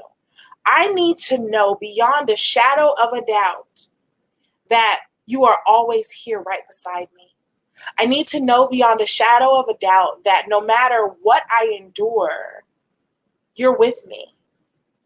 I love the Footprints poem. But I'm going to tell you, I'm not the one that whole one set of footprints works for.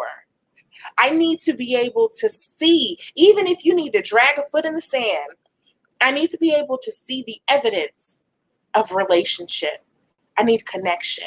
And so, God, if you can promise me connection and relationship without dogma, without all the rules, without all the thou shalt nots, I just need to feel you and know you.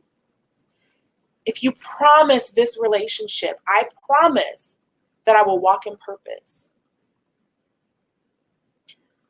I woke up on a Friday afternoon like nothing had happened. But the truth is that everything had happened inside of me.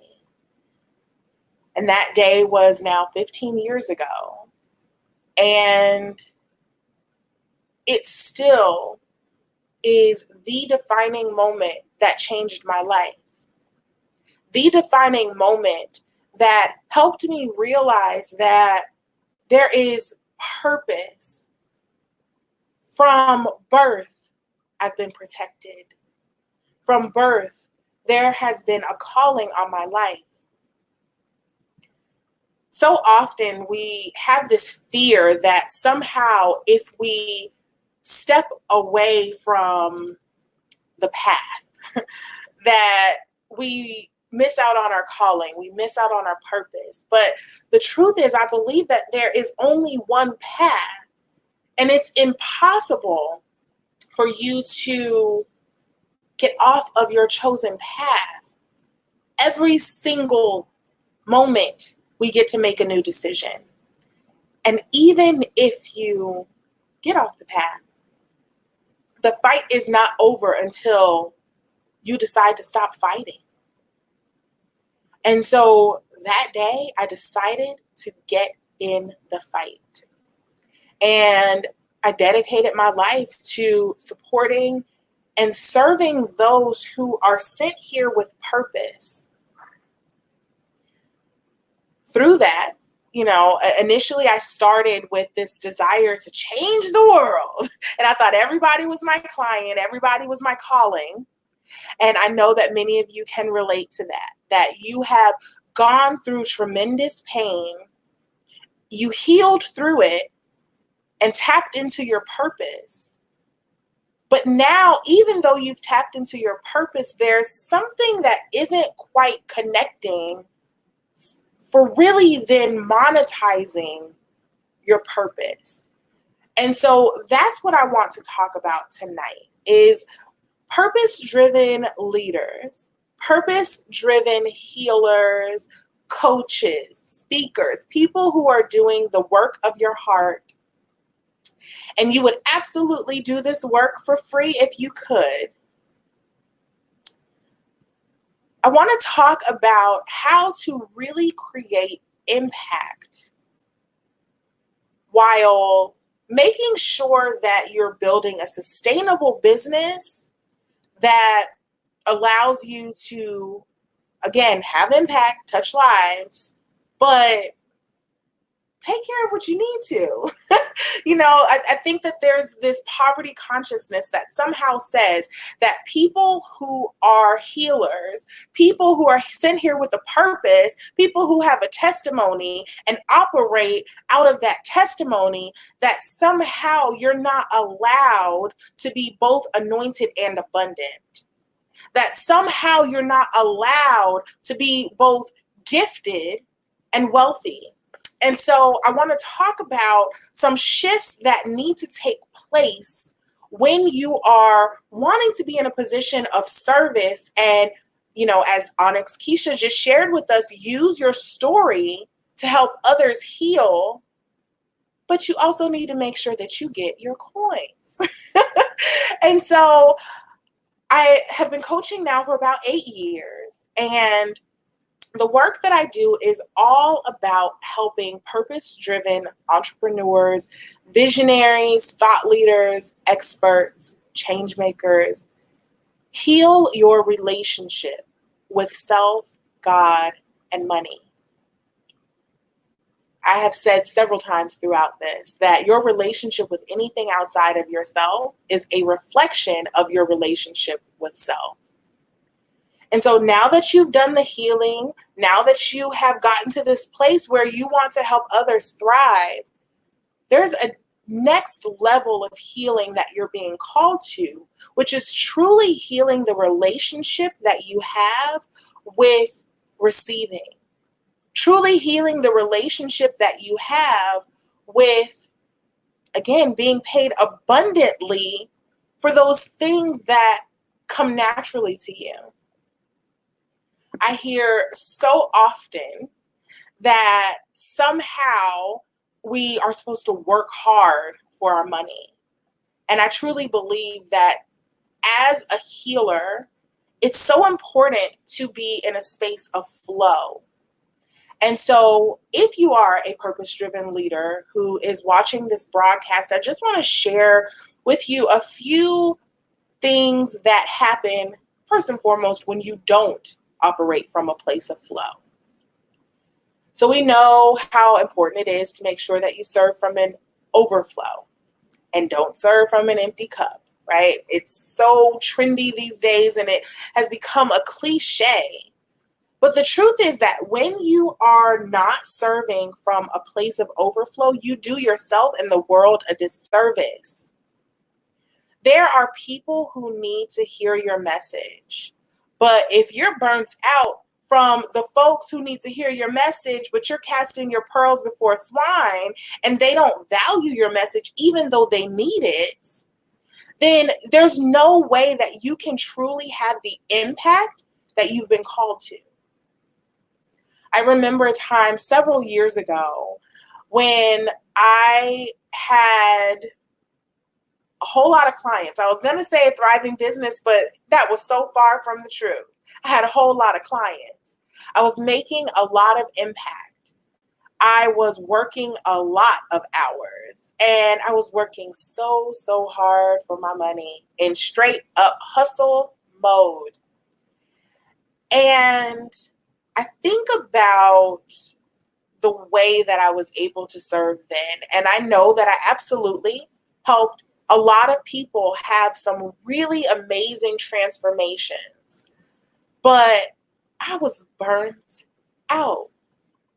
Because the truth is that when you're doing work from your heart, and many of you can relate to being highly sensitive, possibly connecting with the term empath. And so when you're doing work from your heart, sometimes we overgive and we're over compassionate and there are no business boundaries that allow us to preserve our energy and make sure that we have an energy exchange. So as I'm pouring, I'm also receiving. I didn't know that back then.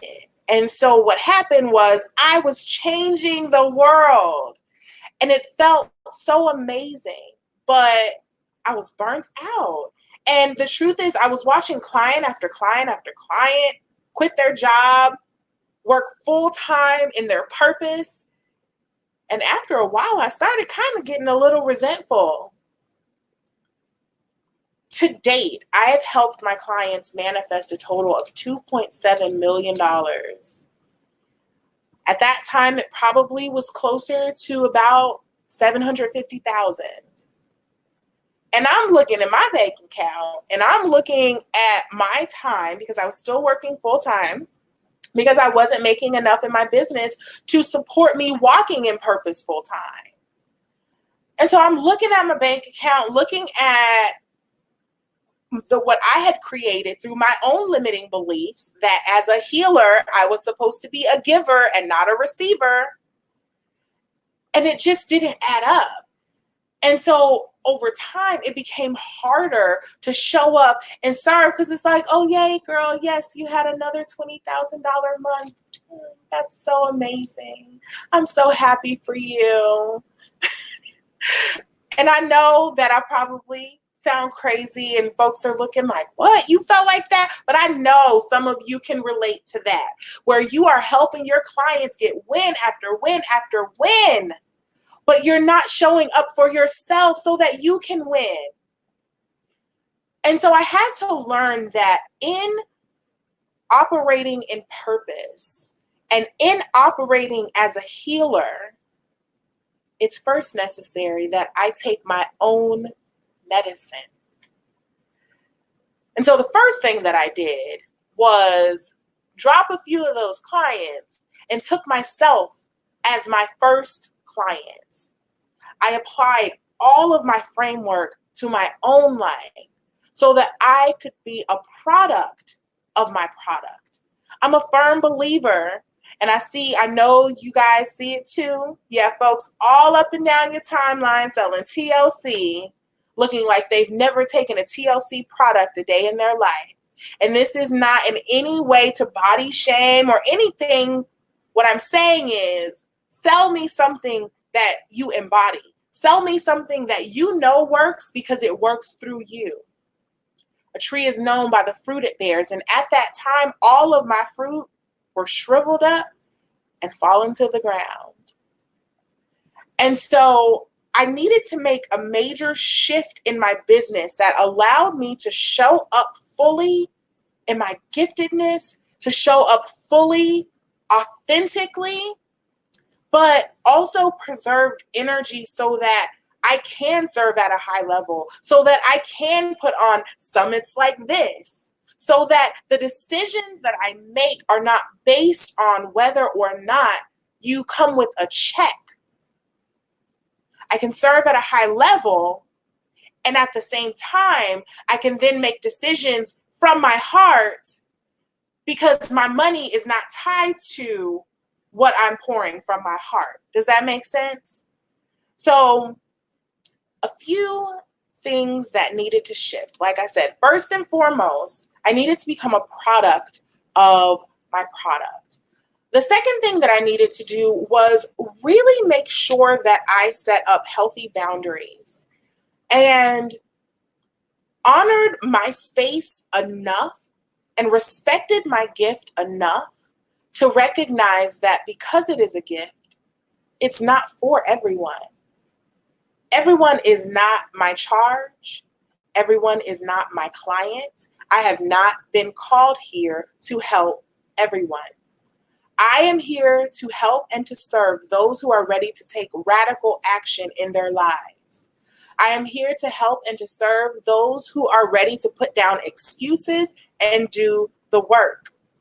Yes, I am very magical, but I'm here for people who are not looking for a magic pill, but who want the tools so that they can create lasting change and lasting transformation. And so once I recognized that, I stopped pouring my energy into people who needed me to convince them of something that they were never going to do in the first place. The third thing was that I realized that I had to make my money work harder for me than I worked for it. So I want to go through a few ways that I was able to shift that and provide some profit streams for purpose-driven entrepreneurs who are out there who are ready to make a difference. Maybe you're still working full-time, or maybe you're working full-time in your business, but you have a full roster and there's no way for you to increase your income. And that is the problem that I find with a number of my clients. And one of the first things that we do is look at their profit model. So first, understand that profit and income are not the same thing. So I'm talking about profit streams here specifically.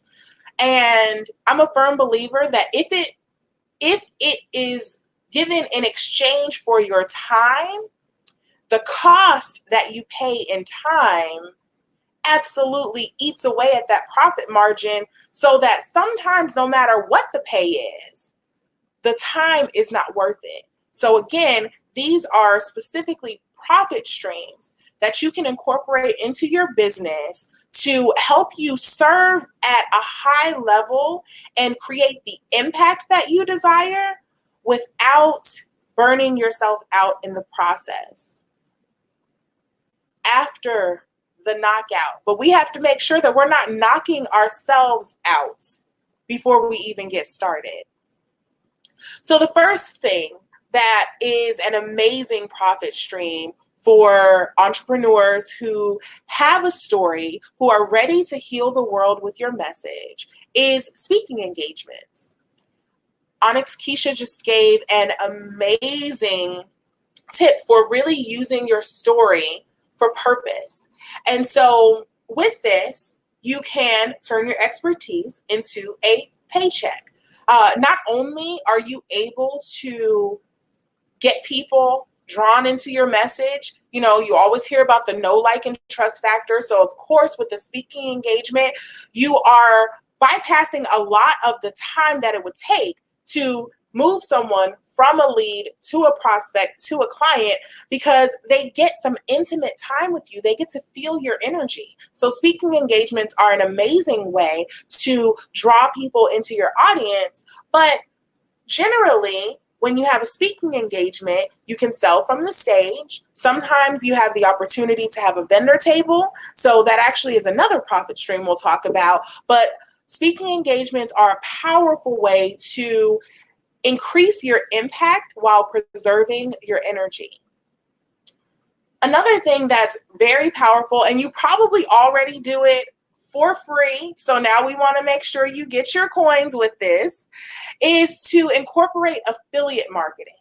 So affiliate marketing essentially is when there is a product that you love and that you would like to refer, that you personally endorse. You simply set up an affiliate relationship or a referral relationship, and you get paid for referring people to this product. One thing that makes this really amazing is you don't actually have to create the product yourself. And so if you are at a space where you're ready to increase the income that you have coming in, but you have no additional time to focus on anything, simply by referring people to products that you already know and love, you can start to bring in some passive income. And we love passive coins over here, right?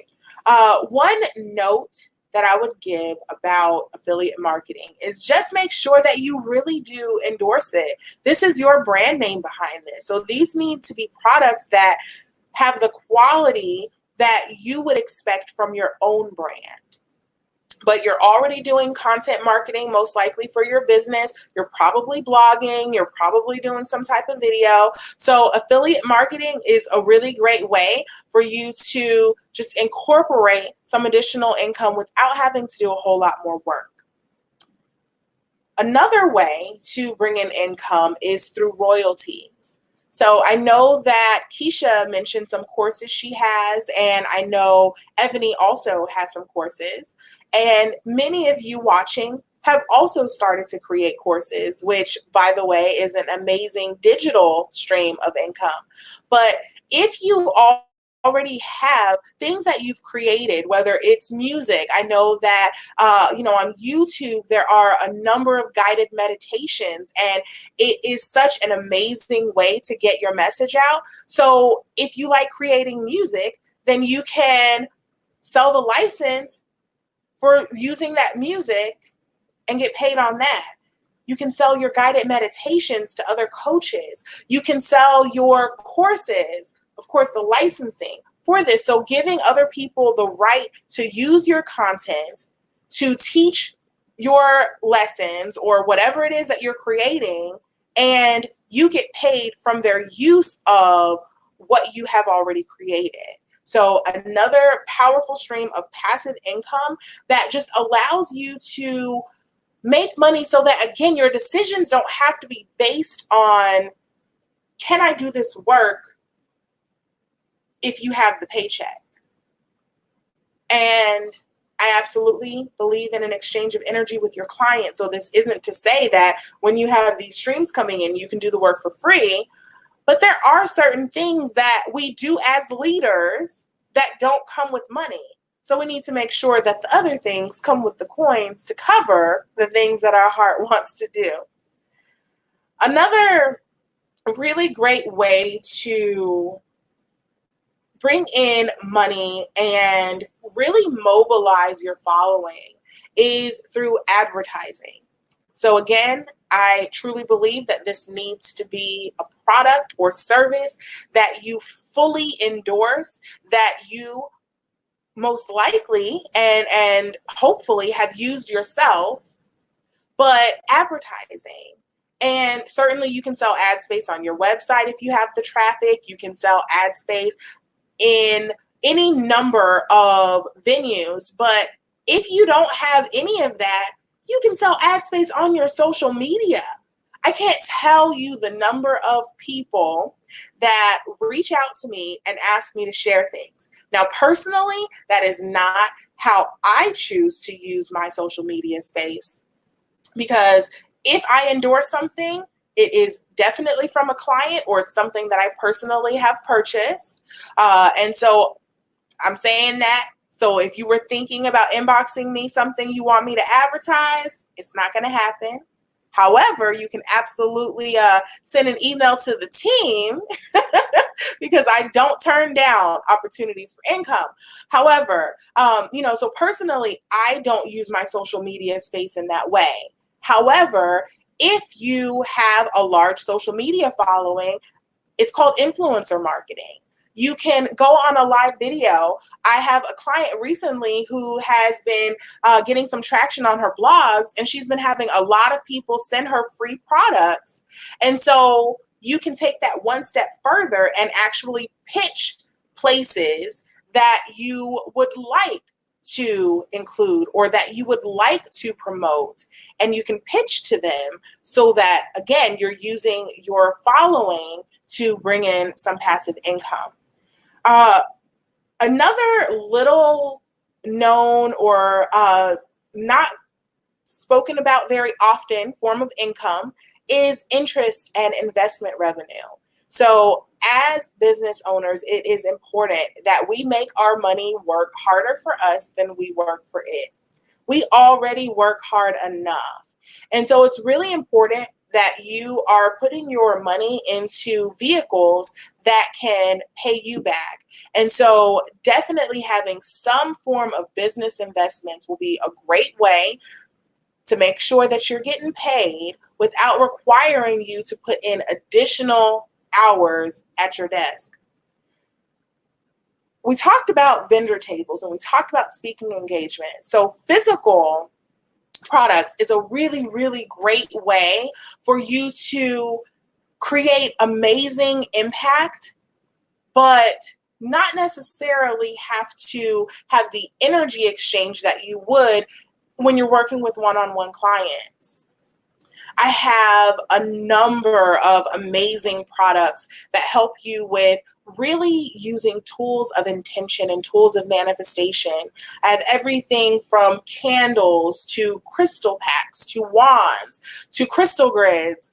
And I speak with clients often who tell me that they use my products as a part of their everyday meditation experience. And I'm sure that some of you may be reading, or watching rather. So if you are someone who uses my products, I would love to hear from you in the comments. That said, physical products are a way for me to make sure that my impact is felt without having to physically touch every single person. It's impossible. But even if I can't be the one to do it, if my products can be that extension of me, often it's a really great way to help your audience get started on their journey. And in my courses, as well as in my private coaching, I teach you a number of ways to take these income streams and really create a client-focused sales ladder that allows you to create impact at multiple levels, that allows you to touch people at multiple levels without sacrificing the quality. So someone working with my crystals and candles, you're going to get the same experience you would working with me in a membership group, working with me privately, because again, it's an extension of me, not a replacement of me. hand in hand with physical products would be digital products. So those who have no desire to open up a Shopify store, no desire to carry physical products, digital products can be a really powerful way for you to maximize your impact while not pouring yourself out to everyone and spreading yourself too thin. And so, again, you've heard from Onyx, Keesha, from Ebony Lawson, that they have courses available. Courses are really powerful. This summit or other types of recorded or video content can be really powerful. So you get to choose what digital content looks like for you and your brand. The point is to get the message out to as many people as possible while preserving your energy for clients who have a much higher level of investment, if we're being very honest, as well as impact. So high ticket transformations, right? But not everyone is ready for that level. And so if there's something that you can provide for someone who is working on getting to that level of working with you privately, a digital product is a really great way to get them started on their journey. So we've talked about digital products. We've talked about physical products. We've talked about a number of things that you can do that don't require you to personally work with clients. But if you're like me, the personal work is where the magic is. So I want to talk about a few things that you can do to start to work with your clients, maybe in a way that you haven't previously been working with them. And then when I finish, I want to bring the ladies back and we're going to field some of your questions that you have about building a purpose-driven business that thrives through partnerships and collaboration. So the first way that you can actively and through your one-on-one or one-to-many work help clients is certainly through group programs. So if you're already doing private coaching, implementing some sort of group program so that, again, you have greater impact, but you still have that high level of touch that allows people to get faster results and really feel that connection with you. You can do either done for you or done with you services. So if you are a creative, if you are someone who has a deliverable that you can provide for clients, and so it's not just consulting or coaching work, but there's actually something that you can do for clients, then certainly providing done for you or done with you services can be a powerful way to really create transformation.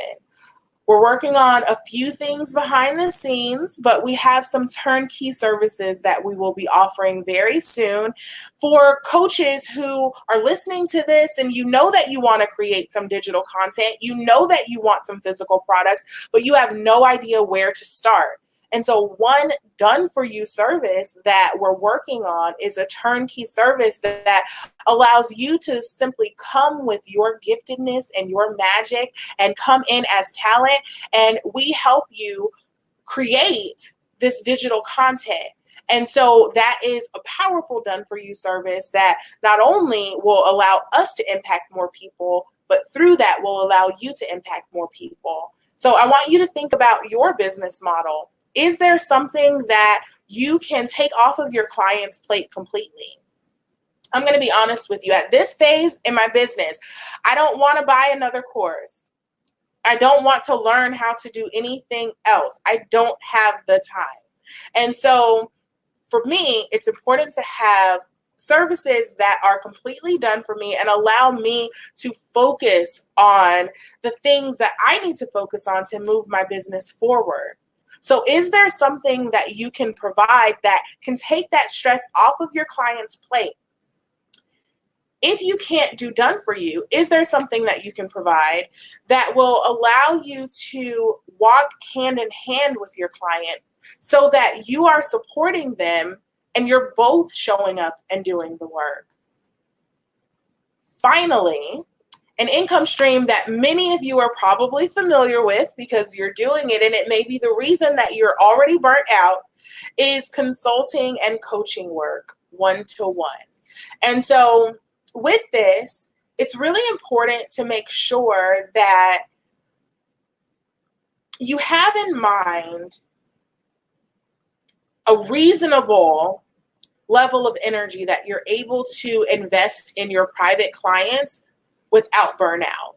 Because as I stated earlier, when you're burning yourself out with this righteous goal of healing the world, you really do a disservice to your audience. And so I want you to think about, what is that number that I need to be comfortable in my business, that number that I need to be bringing in month after month to create the impact that I desire, to take advantage of opportunities I desire.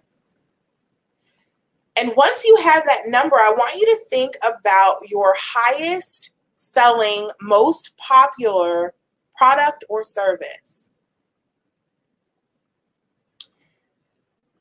Divide whatever that number is for you by the price of that service. And based on how many hours it takes to deliver that service or product, I want you to determine, is there a shift that needs to happen in my business to truly get where I'm asking to be? Because we've talked for the last 2 days about how important it is to align intention with action. And the truth is that sometimes as purpose-driven leaders, our intention is to impact the world. But our actions don't provide the space for us to do so. Our actions show that we actually have no intention of impacting beyond our front door, because we're not creating the containers that allow us to have the impact. We're not creating the space that allows us to have the multi-generational wealth that not only impacts the world, but first and foremost, impacts our family. And so I really encourage you that if you are in a space where you're recognizing that, yes, Coach B, you're talking to me. I've been through some hardship. There's some things that I've healed from, and I recognize my purpose is to create change in the lives of others. But I have no idea how to do that at the level I've been called to with my current business model. If you are truly ready to create lasting change in your business, in your life, in a way that gives you freedom and also allows you to build for your family, to build for your community, to build for the world. I've spoken with some of you and you have desires to build schools. I think it is so noble and amazing. And so if you are in this space and you know that you need some support with building a sustainable, purpose-driven business, I would absolutely love to speak with you one-on-one. You can schedule a consultation at bit.ly/Benir Pierre. And in just a second, we'll have that scroll across the screen. Again, I would absolutely love to speak with you about how you can go from pain to purpose to profit. So I'd love to bring the ladies back up. I've seen some amazing questions coming through. And for just a few moments, I just want to field your questions and talk about some of the things that have come up for you. So earlier in my Facebook group, I asked, what questions do you have for business? So ladies, are you up for answering some of these questions? Ready. Okay. Ready. So one of the first questions that we got actually has to do with collaboration. So earlier we talked about how important it is to connect with others in building your business.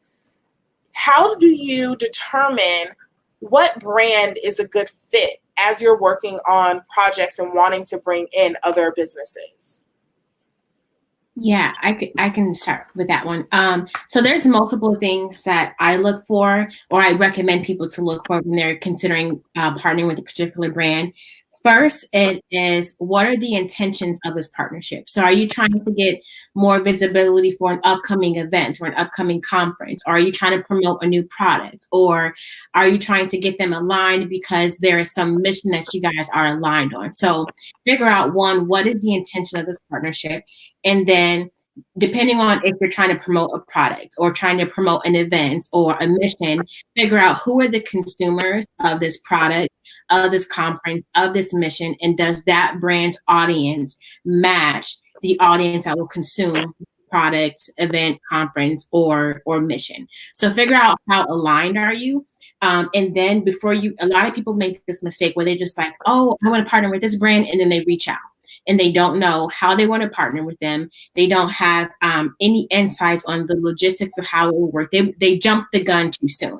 So then when the other brand starts asking questions, they don't have the answer. So then you don't look professional and they don't take you seriously. So before you reach out, take the time to really study that company. Who is their audience? How long have they been around? What do their other partnerships in the past look like? What do they value? Depending on the stage of business and the industry, what one company values might be completely different from what another company values. So you cannot form a partnership with a company that they're going to be excited about if you don't know what makes them excited. So there's many layers to it. Brand alignment, the focus of the partnership, and then figuring out, how can you provide them value? Because that's essentially what a partnership is. Two or more brands coming together to form mutual value for each other. I love that idea of mutual benefit and true partnership.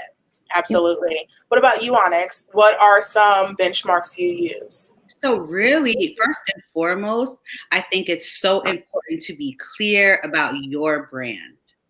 Because if you are not clear about your brand, and we're not just talking about your colors, your business card, what you want to do. We're talking about being really clear about your brand.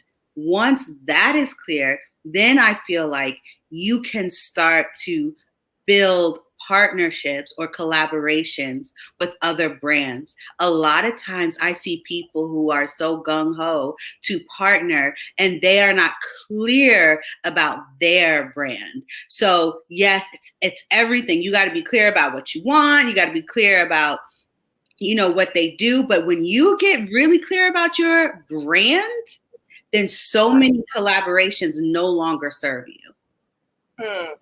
So I love that you said that, because one thing I see a lot of new business owners do is, they go in these groups where they see someone post something and it's like, oh my goodness, we do the same thing. We need to connect. So I think it really is important to make sure that there is mutual benefit. Yeah. Absolutely. Yeah. Okay. So we talked about vulnerability in business and showing up authentically as a leader. Is there a way that you can tell your story honestly and authentically without appearing as a victim? Oh, yeah, definitely. Can I start with that? Absolutely. Because even though I'm all about telling your story, I am definitely not about playing the victim. And so I think what's important to realize, if you are crafting a story or a copy for your social media, always think about, and so again, now I'm speaking about the business side and not just the healing side. You always want to think about, what is the point? What is the purpose? And when you start to tell your story from that standpoint, how is this going to align with my business or my product? Then you remove the victim part, because now you have your why. In any story, even if you go through something, it doesn't become what they did to me. It becomes, this is how I got through it. And now you can get through it too by purchasing my product or, signing up with me or going to this affiliate link. I love that. So really quick, last question, and I just want to quickly have each of you give me one sentence for that woman, that person who is watching, and they feel like, I've been through a lot and I think I'm ready to turn my pain into purpose and my purpose into profit. What is the one takeaway that you can give them that can help them get started today? I would say use every single tool that you have at your disposal right now. What you have right now is enough to get you started. I love it. Keesha? And mine is, you will never be fully ready. So just jump. Just do it. Yes. Sometimes we find our wings in flight. Yeah. I love it. Well, thank you so much, ladies. This has been amazing. Before I let you go, please tell the audience how they can find you. Keesha, where are you on social and online? You can find me on YouTube, Onyx Keesha. All of my films are there, my blogs. Also, my website, www.onyxkeesha.com. You can buy my classes at withonyx.com, and IG, Twitter, Facebook, Onyx Keesha with 2 E's, Keesha. I love it. And down at the bottom, be sure to go ahead and check out onyxkeesha.com. Carina, how can we find you? Yeah, so HerHeadquarters is on every platform: Facebook, LinkedIn, Twitter, Instagram, all the same name on all those platforms. HerHeadquarters with an S at the end, and all one word. And then if you want to personally follow my journey as a founder, you can follow me on Instagram, and it's Carina, CARINA.the.CEO. I love it. Well, thank you so much, ladies. This has been absolutely incredible. Thank you to all of our viewers, for everyone who has liked, shared, and joined the conversation. Tomorrow night is our final night of the Heal Thyself Summit, and I promise you don't want to miss this. So please keep sharing that registration link, tell a friend, and meet me back here tomorrow, same place, same time. Bye. Ladies and gentlemen, welcome to Heal Thyself. We have an explosive lineup of world-class healers, mental health experts, business leaders, and industry heavy hitters here to help you restore your spirit, heal your life, and grow your business beyond your wildest dreams. Featuring Jen the Rainmaker, Ebony Lawson, Dr. Shara Carter-Zaki, Carina Glover, Nicole Lanier, Shay Nicole, Onyx Keesha, and I'm your host, abundance strategist and intuitive life coach, Benir Pierre, and you're watching Heal Thyself, a virtual summit for leaders.